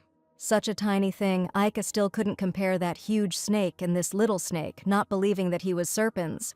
But it was so. The snake asked to be allowed to introduce himself and said, holding out his hand, that his name was Serpens. His eyes were the same color as the pebble she swallowed, but she didn't think he would be so cute. The snake asked why she was staring so intently, and suddenly the girl introduced herself as Aika de Valliart. She asked if it was true that he could see the future. Lepus told her. He asked. Aika confirmed and told him about the uniqueness of the relics. And since she got this skill after eating a stone that looks like his eye, she decided there was a connection. True, she is smart, said the snake, and the stronger she is, the more accurate and clear the future of the chosen person will become. It will take a lot of effort, but there is no need to worry. Since he was called, he will help. Aika wanted to tell Lepus about the meeting, but she couldn't get into the archive. She complained to him. Soon her uncle returned. He definitely wouldn't agree, but she would still try to talk him into it and promise that she would return. However, no matter how much Aika tried, Cassell's answer was still the same. He had already said that she would not go to the palace. He indignantly asked what kind of mess she was trying to drag him into this time. Aika snorted. Worst uncle, the knights were talking behind their backs, don't offend the miss, but Cassell told James that he heard everything. No, Aika answered. Nothing like that. She just wanted to write a letter to Ryan and invite him home. The man thought for a moment and said that if she was simply inviting him to visit, then so be it. Aika was glad. But from next week, he is hiring a tutor. It is time for her to come to her senses. Studying is necessary at her age, and he told her to behave with dignity. Aika had one more request. She wanted to visit the house where she lived with her mother and asked if he could take her there. There was probably something she left behind, like Lepus or serpents. Getting into the archive is an important task, but this place is also worth checking. Cassell thought about it and said that later, when everything calmed down a bit, he would take her. Aika could not believe that he agreed. When will he go? Aika asked. Her uncle told her not to think about imposing strange conditions and asked if he at least knew how much one of his trips cost. Okay, said the girl. She could also offer something. If he listened to her, she would kiss him on the cheek. What Cassell said in shock. He asked what this had to do with it, and Aika explained that her mother said that her kiss was worth $1 million.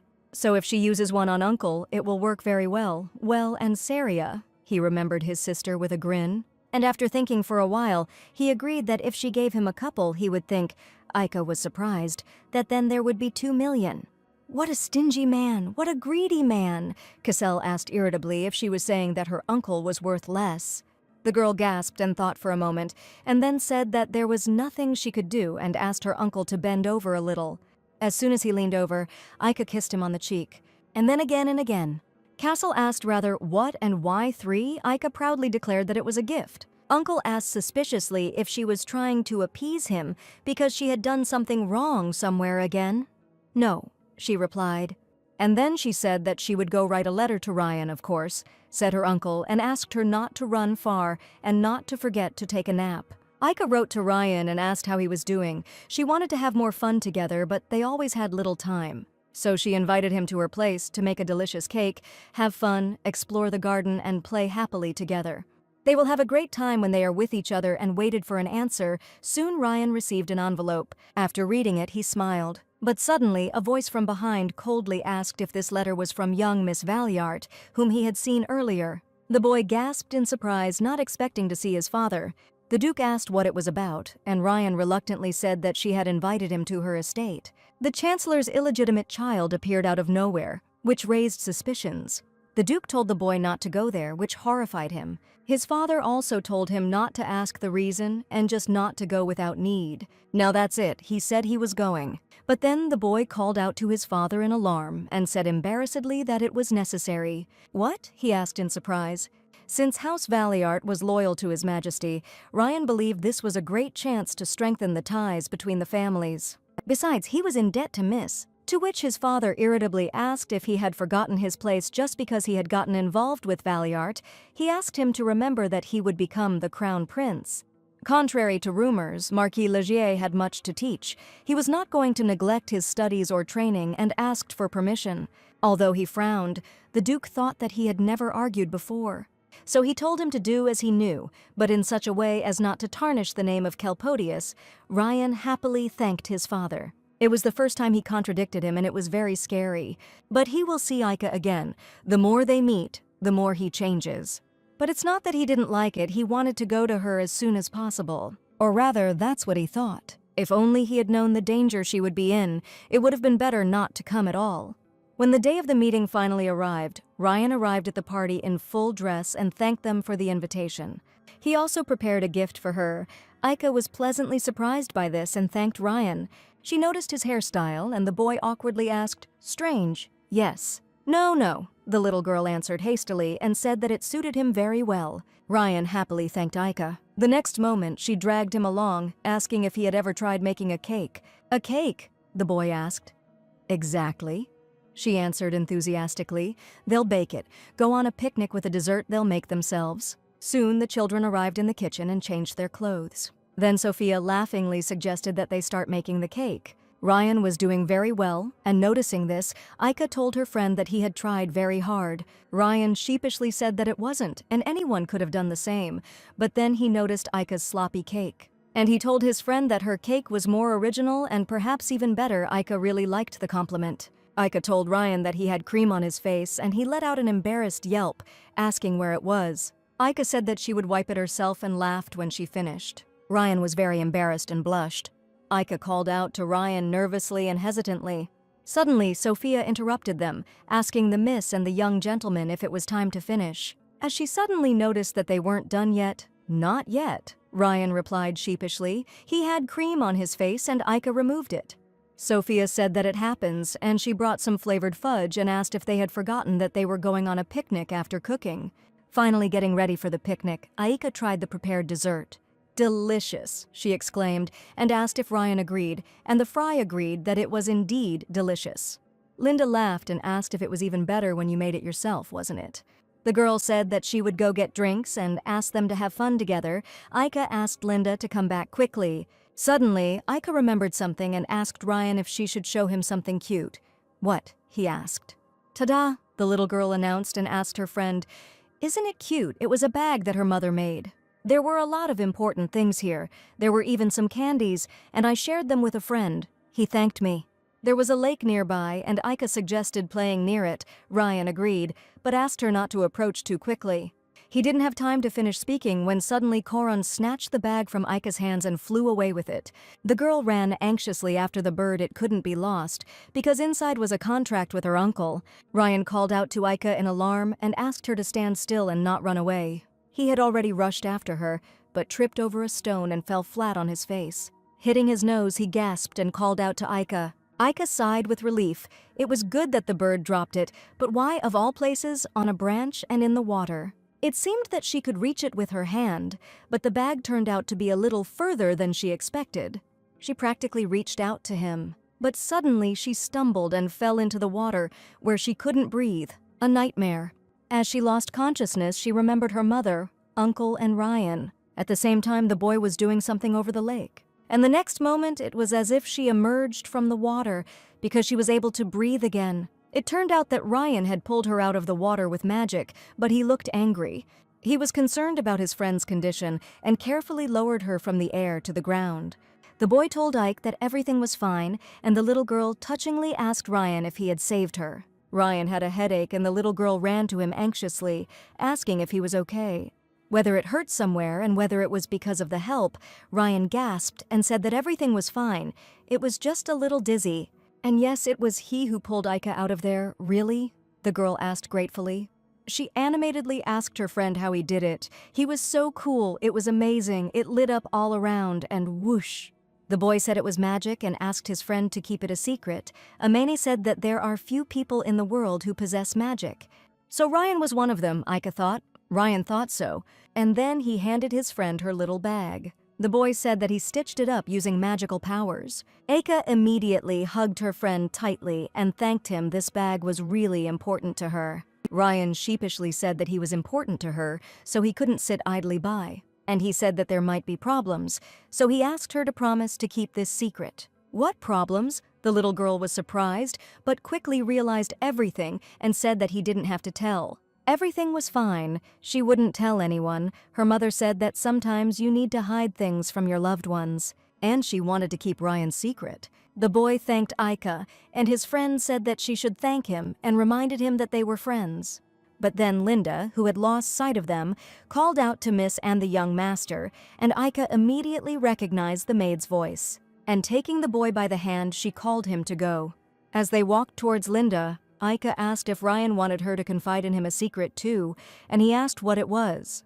And Aika told me that her tooth was loose, and the lower one too. Linda knew about the upper one, but she told only him about the second one. He's the only one who knows. Linda said that she'll have to pull it out, but she doesn't want to, so she's hiding it, and it will remain a secret. Ryan agreed. When they arrived, Linda asked what they were chatting about so cheerfully, but Aika laughingly said that it was a secret. The tutor urged Miss Aika and asked if she had found a solution to the problem. Yes, the girl answered. The correct answer was 3 years of imperial power. It was right. Very good, Miss learned quickly. Her history teacher, Clarissa Veneta, praised her. She warned Aika that something had happened to the teacher who was teaching the next lesson in the imperial language and that she would not come. And with that, Clarissa had to take her leave, and she asked the girl not to forget about her homework. Okay, goodbye. Aika answered her and said that she wanted to study with her and asked her to take care of herself. The serpent with a spit told Aika that he had already told her not to use her powers for something like that. The gift was needed to protect herself. She should use it only in case of emergency.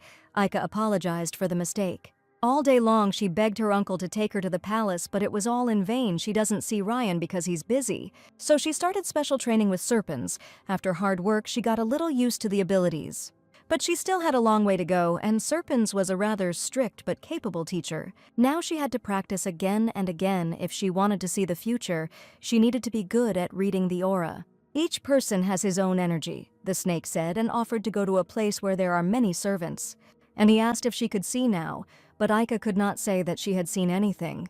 He understood that it was difficult for now, but if they continued their studies, she would be able to. Aika promised to do everything. She strained her eyes to see this aura in people. Suddenly, a rather familiar voice wished Miss Good Day.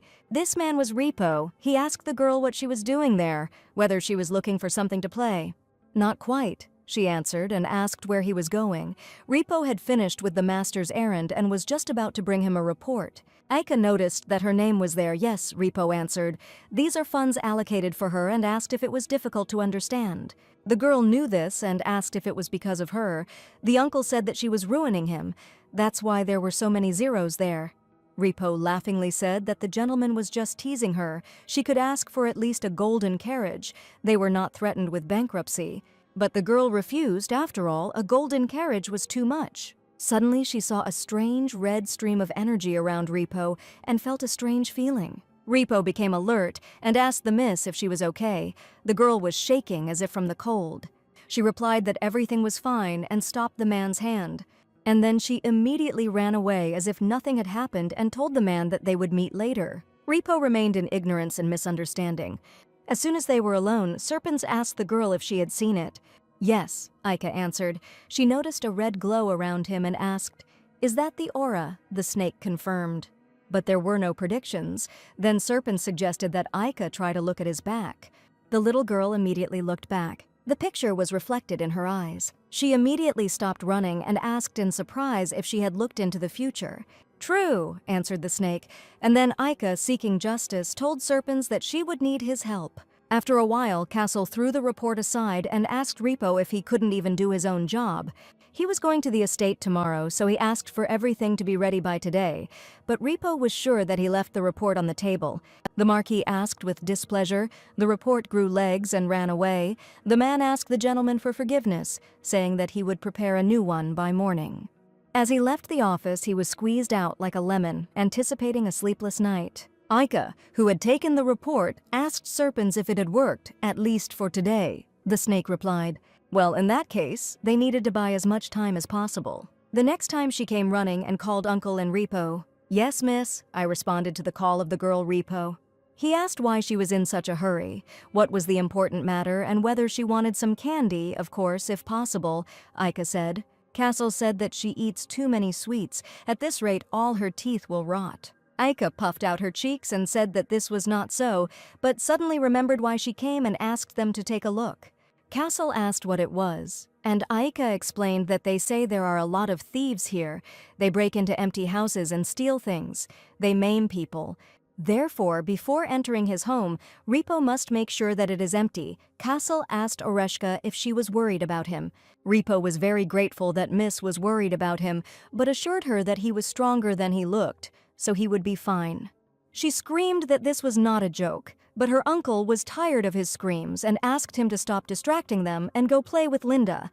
He also said that from tomorrow she would live with her grandfather, and he would send her teacher there so as not to interrupt her classes. Explaining that he needs to leave for a week, he doesn't take it, so he doesn't even have to try to beg. And after that, they simply threw her out the door, taking her words for childish babble. Aika hoped she had done the right thing, surely, the snake replied.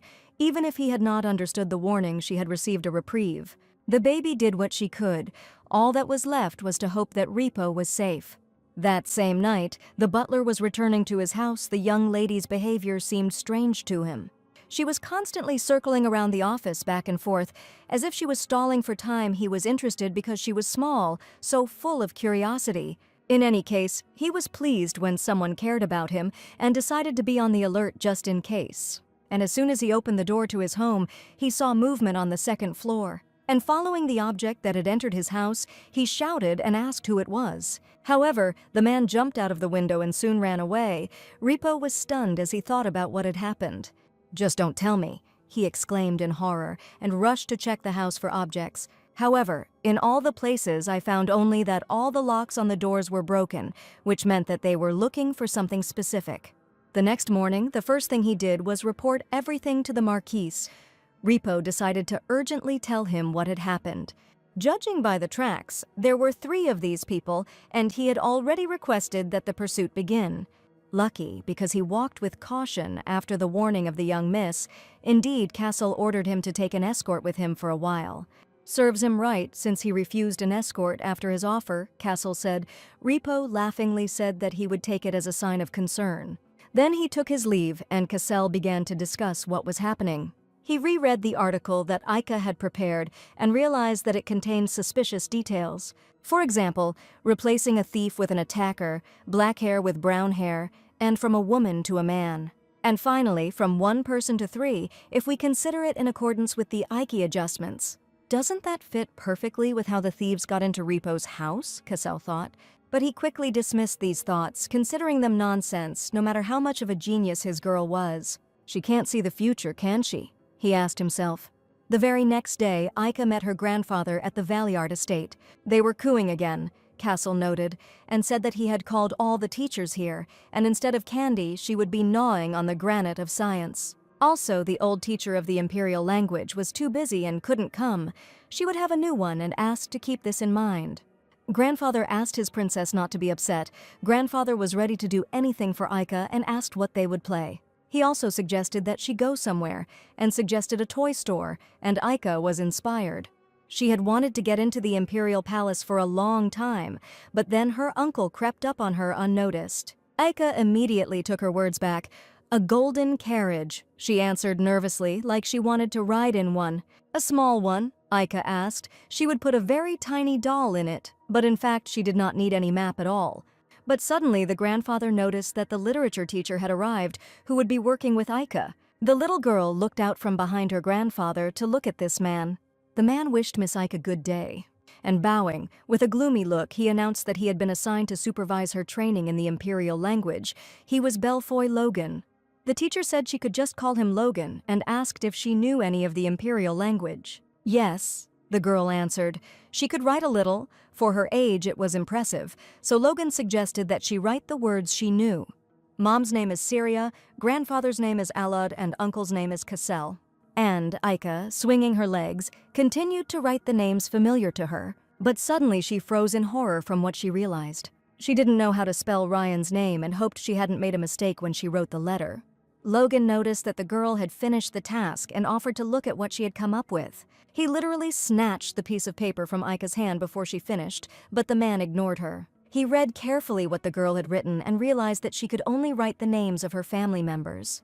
He expected more from the chancellor's daughter, apparently. Syria herself did not have a talent for teaching, which is why he suddenly started talking about his mother. He said that she would have to make more effort not to disgrace the Duke, and the snake on her shoulder exploded. But suddenly they were interrupted by a knock on the door.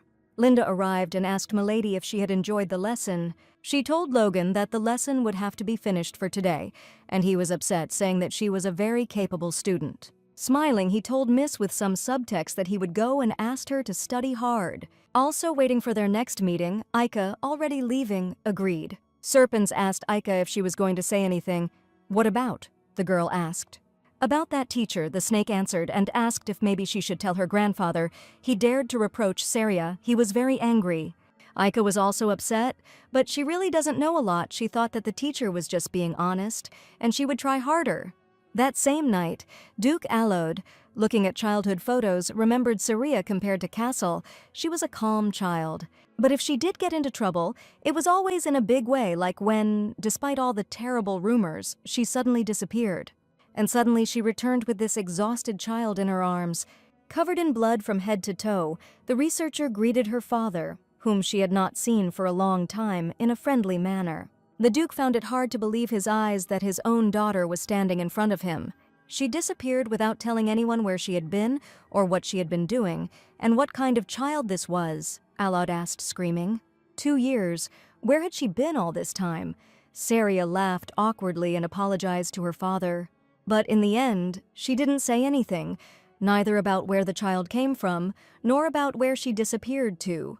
"Stupid child, how can you do this to your own father?" he asked with a sigh. "But he will protect Aika no matter what, at least she will." Alod did not have time to finish his thought, because there was a knock on the door of his room, and so Aika looked into the room, calling for her grandfather. He immediately asked his little one what happened so late at night. She needed to go to bed quickly, since she wanted to play with her grandfather tomorrow. Aika sheepishly told her grandfather that there was one place she wanted to go with him. Alod asked his granddaughter to say, and he would take her anywhere, and Aika admitted that she wanted to go to the imperial palace.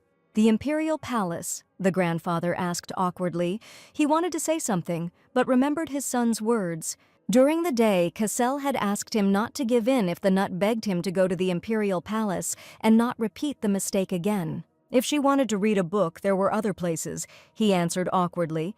For example, the Valley Art Library.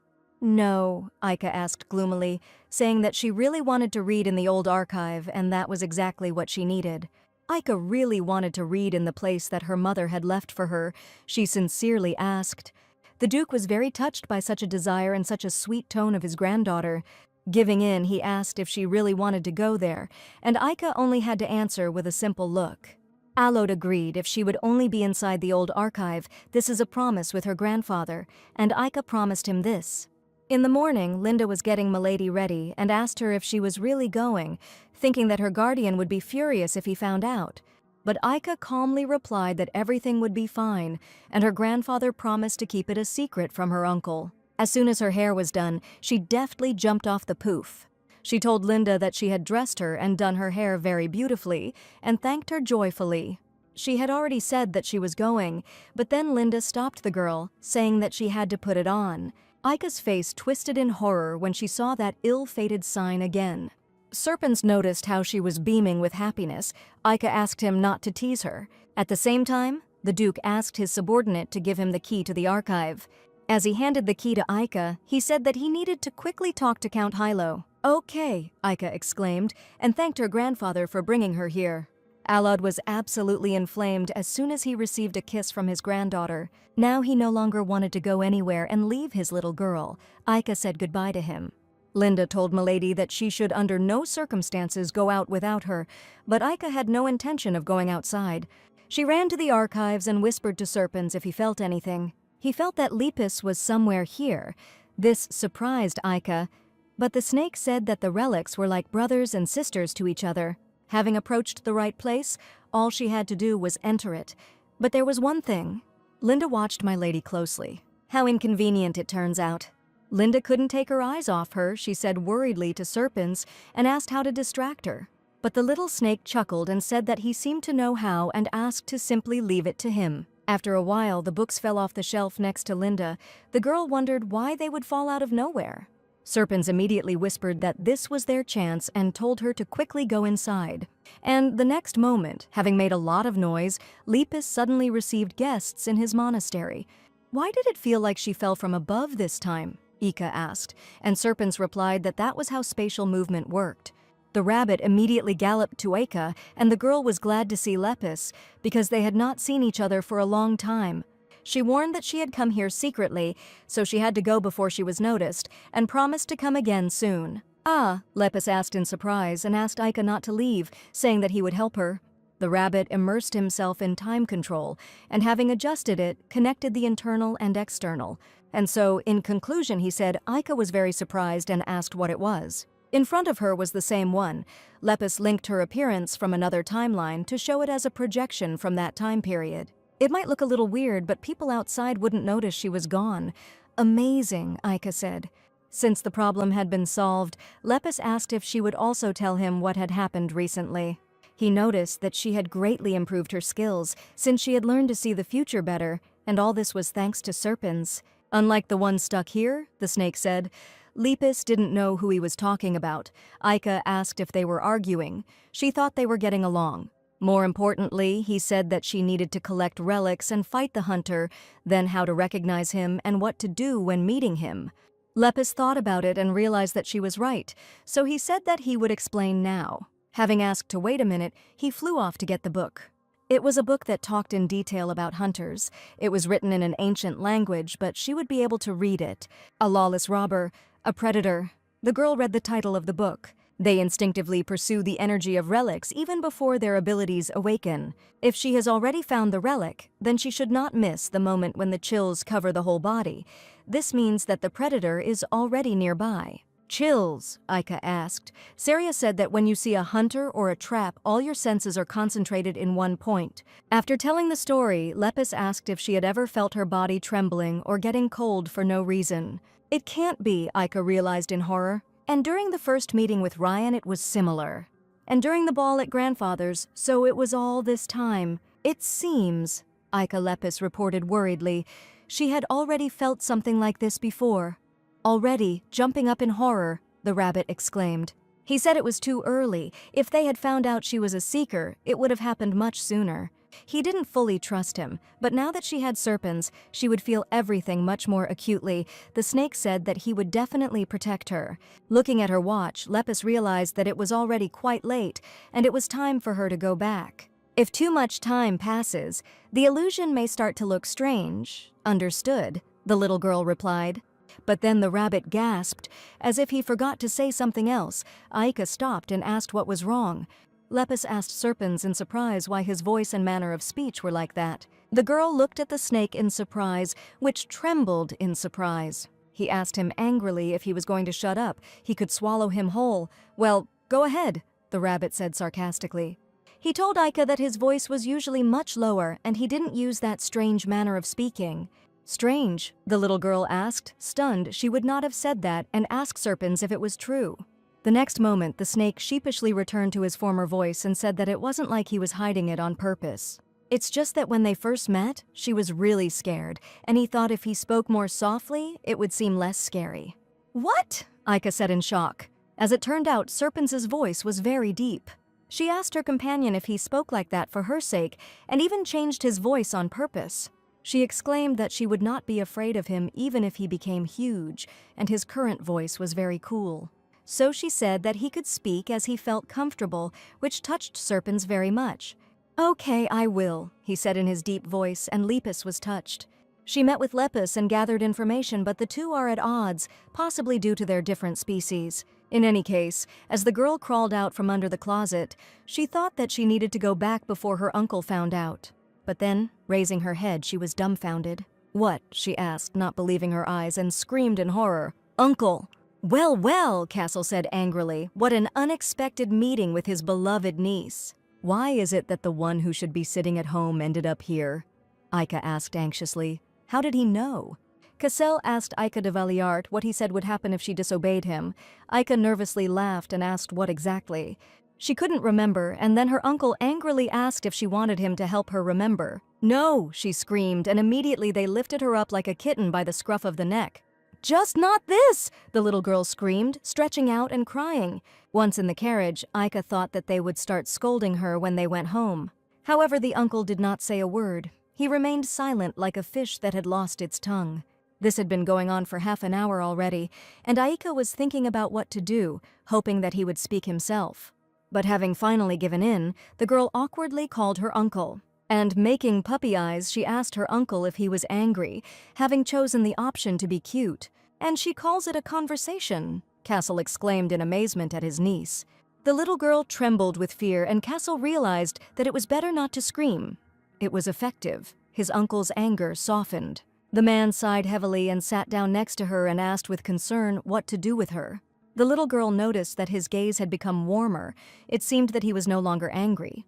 She immediately pressed herself against her uncle and giggled. Cassell asked if she was happy that what she had planned had worked out, but Aika simply loved him. He asked his niece if everything was okay during his absence. Yes, everything was fine, Aika answered. Although, she continued, swinging her legs, it was great with Grandpa. However, she missed him very much. Cassell was very embarrassed and said that she couldn't say such a thing. The girl giggled. She asked her uncle if he forgave her. He hadn't decided yet. He answered trifles. Aika didn't like being scolded, but she was glad that her uncle returned early. The next morning, Aika rushed to her uncle and exclaimed that it was time to get up. Cassell reminded the short-legged one that he had told her not to wake him up, and the little one exclaimed that she was not a short-legged one.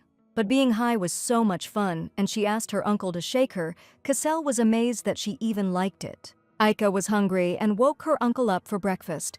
Cassell sighed and agreed, so he sent the girl into the hall to change. Sophia was very surprised by the gentleman's quick appearance, and he was looking for a nut.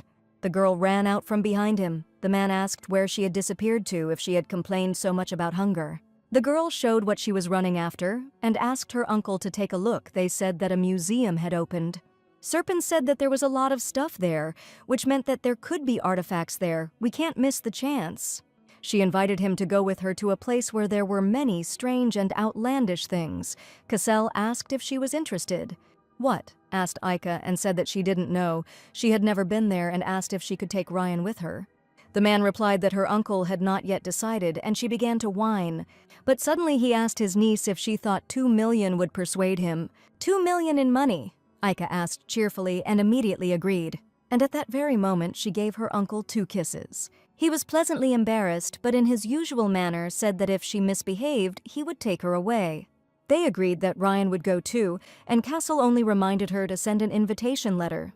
They were getting ready to leave, and Cassell asked Aika what she had been doing since she had just left. Closing her mouth, Aika suggested that her uncle hurry up, saying that Ryan was already tired of waiting. But then the uncle stopped the girl and asked what was wrong with her mouth. No, Aika said with a chuckle, shaking her head. He's not wobbling at all. What's he wobbling about? He asked. Half an hour ago, Linda discovered that Aika's tooth was moving more than before and was likely to fall out soon. She was obliged to report to the master that, Aika chirped anxiously, it was impossible. If the uncle found out, he would immediately rip it out. And he will tease her, short-legged window in the mouth. Linda laughed and told Miss that this is a sign that she is growing. He will be glad to hear. But still, she begged Linda not to tell him yet, worried about being bullied. Linda said that everything would be fine, but don't feed your uncle bread. Give him a chance to make fun of him. He wasn't supposed to know this, and as soon as they arrived, Aika immediately jumped out of the carriage. Cassell asked the nut not to run so fast, but suddenly Aika was stopped by a familiar voice. Ryan, standing nearby, called out to Aika, and when she noticed him, he greeted her sweetly. We haven't seen each other for a long time, Aika said, and that the outfit suited him very well. The boy thanked her. But Aika was much nicer, he said. And Aika, embarrassed but laughing sweetly, thanked him. The valet greeted the Marquis and thanked him for taking the time to visit the young master. Taking the cap, Aika asked Ryan if he was ready. Of course, he answered enthusiastically. And putting on her clothes, Aika called him to go and find all the evidence in this museum. Yes, Detective Aika, Ryan answered. Holding hands, they entered the newly opened museum. But then Ryan called out to Aika and thanked her for inviting him along. And he complimented her that the raincoat suited her too. The little girl thanked him and said that he looked cool. And Cassell, who was watching them, wondered who she was so stupid after. Finally, he told the nuts not to act up and not to get into trouble, and the children agreed. There really were a lot of interesting things in the museum. She had never seen a drawing like that. Cassell knew that this was ceramics taken from the depths of the East 100 years ago. Aika's eyes sparkled at the boy's knowledge, and Ryan asked his friend why she was looking at him like that. There was nothing written on the exhibit, but he somehow understood that Ryan was actually doing some preliminary research. He said he was just looking at it. Aika was surprised and amazed at how much Ryan knew. Oh, suddenly she realized that her view of the boy was blocked and, raising her head, she asked her uncle what he was doing. He was shielding Ryan and she asked him to leave. What? Cassell asked. He remembers. She said that she had no one except him, and her uncle was bored. The kid had a brilliant eye. His niece was quite a character, but it was too early. Sometimes James forgot which one of them was the child. He awkwardly told Tamana that now he understood what he was. The tour of the museum continued. The first step they took was looking at the artifacts. Aika was surprised, and Ryan told her everything. The next step was to explore the treasures and try on the jewelry. And then they took a sip of truth, frolicking with the object that bit the lie. Today was a lot of fun, especially because Ryan explained everything, and the last stage was a chance to exchange impressions. But suddenly Aika was overcome by a familiar but such a terrible feeling. She noticed a shiny, beautiful horseshoe-shaped decoration and wanted to take it with her. But suddenly I felt even worse. A shudder ran through her body and the girl thought anxiously, "It can't be." At that very moment she looked back at the hunter, who seemed to be trying to grab her. She sighed in alarm. He was already here. She needed to get out quickly before he found them. But then Uncle's question pulled her out of her anxious attack. He asked Oreshka why she was suddenly hanging, and her friend asked if she was okay. Aika gasped and said that she was just thinking and thought with relief that everything was fine. She was able to change the future. Cassell told her not to lag behind, because she said she wanted to buy a souvenir. She mentally spoke to Serpens, and he confirmed to her that he was a hunter and that it was better for her to simply avoid him for now. The girl said that she would quickly go to the toilet and ask them to go without her. Cassell said that it was not worth it alone. "No," Aika exclaimed, "she will be back soon," and asked to buy her a horseshoe, the leftmost one in the display case. Cassell didn't have time to find out anything from Oreshko before the girl immediately ran away. He never found out what happened, but left everything to Aika. The man went to the souvenir display case and found the horseshoe he needed and asked her when she had noticed it. There are so many different ones, and she chose the ugliest one. Ryan told the Marquise that he would also like a horseshoe. What? And he too asked Cassell and thought how he was a little sly fellow. "Well, well!" Suddenly a voice came from behind. Recognizing Marquis Legier in person, Cassell tensed up. But soon he saw the man and told Duke Deslin that they had not seen each other for a long time. The old man sighed. Noticing the young Lord Calpodius with him, the boy greeted him. "Yes," he answered very pleasantly, but he did not notice his niece, whom the Marquis had been so fond of lately. Cassell, sensing bad intentions, gloomily asked what relation she had to him. "True, it's none of his business," he said, immediately leaving, calling it simple curiosity, and then said that he had business to attend to. He hoped to see Aika next time, but Cassell said time would tell if there would be a chance to meet again. The man thought with indignation that this slippery guy had forgotten it in the museum and only spoiled his mood. The sun was already setting behind the horizon when Aika finally came out of the museum to her uncle and Ryan. Cassell asked if she had fallen asleep there. He was about to send divers, but Aika simply got lost and asked where her ice cream was. Here, Ryan happily handed it to his friend, saying that he took one for her too. She thanked her friend, but then the uncle asked the nut if she had forgotten anything. "Ah, a souvenir!" she exclaimed, and her uncle gave it to her and headed for the carriage. Aika began to examine the horseshoe in her vision. It shimmered, perhaps because the future had changed, she thought. But suddenly Ryan gasped and called out to Aika, and the girl responded. The boy said that he had a lot of fun today and promised to take her somewhere next time. He asked if they would play again, and Aika happily agreed, saying that she would wait.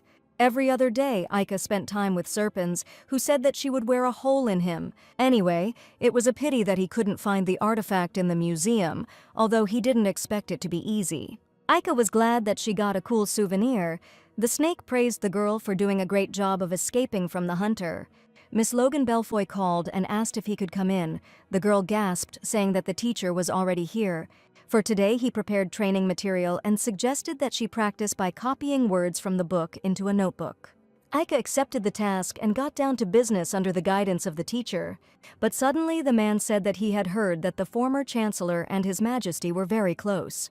Yes, Aika confirmed. Mom said that they were friends, and then Logan asked if Miss had ever met the Emperor. "What?" the girl asked in shock, noticing in horror the scarlet aura around the man. "Why is he asking?" Aika thought anxiously, and the horseshoe in her pocket reacted to the threat. Serpens advised Miss to simply say no. The girl trusted him, and so she answered the teacher that she had never seen him and had not received the letter he asked. "If I were to lie, then to the end," the snake said. Talking about his mother had nothing to do with the lesson, so why did he continue to ask? As she thought, Logan muttered, seeming less interested than expected. "Then perhaps, Chancellor," he said, but then the girl interrupted the teacher. And confidently, discontentedly, she asked him how her mother was connected with the occupation. Logan froze in fear. Had he really lost his vigilance because of her naive appearance right on target? He tried to justify it by saying that it was not directly related, but speaking is an integral part of learning. When he found out that she had not been to the events, he said there was no need to be ashamed. Aika tensed up. Was there anything bad about that? He asked if she had a secure login, meetings or other, even the smallest concerns. Serpent said that this teacher was talking a lot of nonsense and asked what he was going to teach her anyway. As soon as the lesson ended, Logan immediately left the room and exhaled, saying that it was not easy with children. Be that as it may, it seems the Marquis has not guessed the plan, the sly man thought. Only he will find proof. The fact that she is the illegitimate child of the Emperor, that person will recognize his merits. You just need to play a role. At night, Serpens called Aika and said irritably that he needed to tell the adults and warn them. The teacher was suspicious, but the little girl calmed the snake and said that she was fine, so she asked him not to be angry. Serpens shouted that he was not okay, and Aika agreed that she would tell him tomorrow. But suddenly she heard the sound of a horse, and the next moment a silver horse rushed past her. Aika was horrified and sharply asked Serpens if he had just heard this. That, he asked. The sound of a horse, she exclaimed excitedly. Is it really that Uncle has arrived? But the snake said that it cannot be heard from here. After discussing this situation with Serpens, the little girl went to bed. And again, as if in a dream, the silver horse galloped again. She thought that her uncle was still here. But suddenly she woke up because of the light that was shining straight into her eyes. And then she jumped up, realizing where the light was coming from and the sound of the horseshoe was coming from. The girl immediately began to wake up Serpens, who, half asleep, asked Aika what was going on. But noticing the light in the night, he turned around. He was struck by such a strong energy that he decided that it was an ordinary souvenir, but suddenly it really was a relic. The snake asked the girl if she could awaken, but Aika was not sure. She needed to know the name. And as soon as she took the horseshoe in her hands, it went out. Serpens said that if they go to the archive, they will find at least an approximate name. Aika was worried that her uncle would not let her go. Of course, the snake was inspired. This was their first find, and he really wanted to awaken her. No one had ever discovered them so quickly. Serpens hadn't even finished, when suddenly the door to Aika's room opened. She was very surprised to see her uncle in front of her, and Cassell asked in surprise why she was not sleeping. Aika said that she woke up and asked if he had just arrived. Insomnia, asked Cassell. The man said that if she stayed out late, the nut would not have time to ripen and would turn into a thin twig. No, Aika exclaimed. Linda said that she was growing well and had become taller than Ryan. Even so, a nut is still a nut, explained the uncle. There was a short pause, and then Cassell asked his niece why she was staring so intently.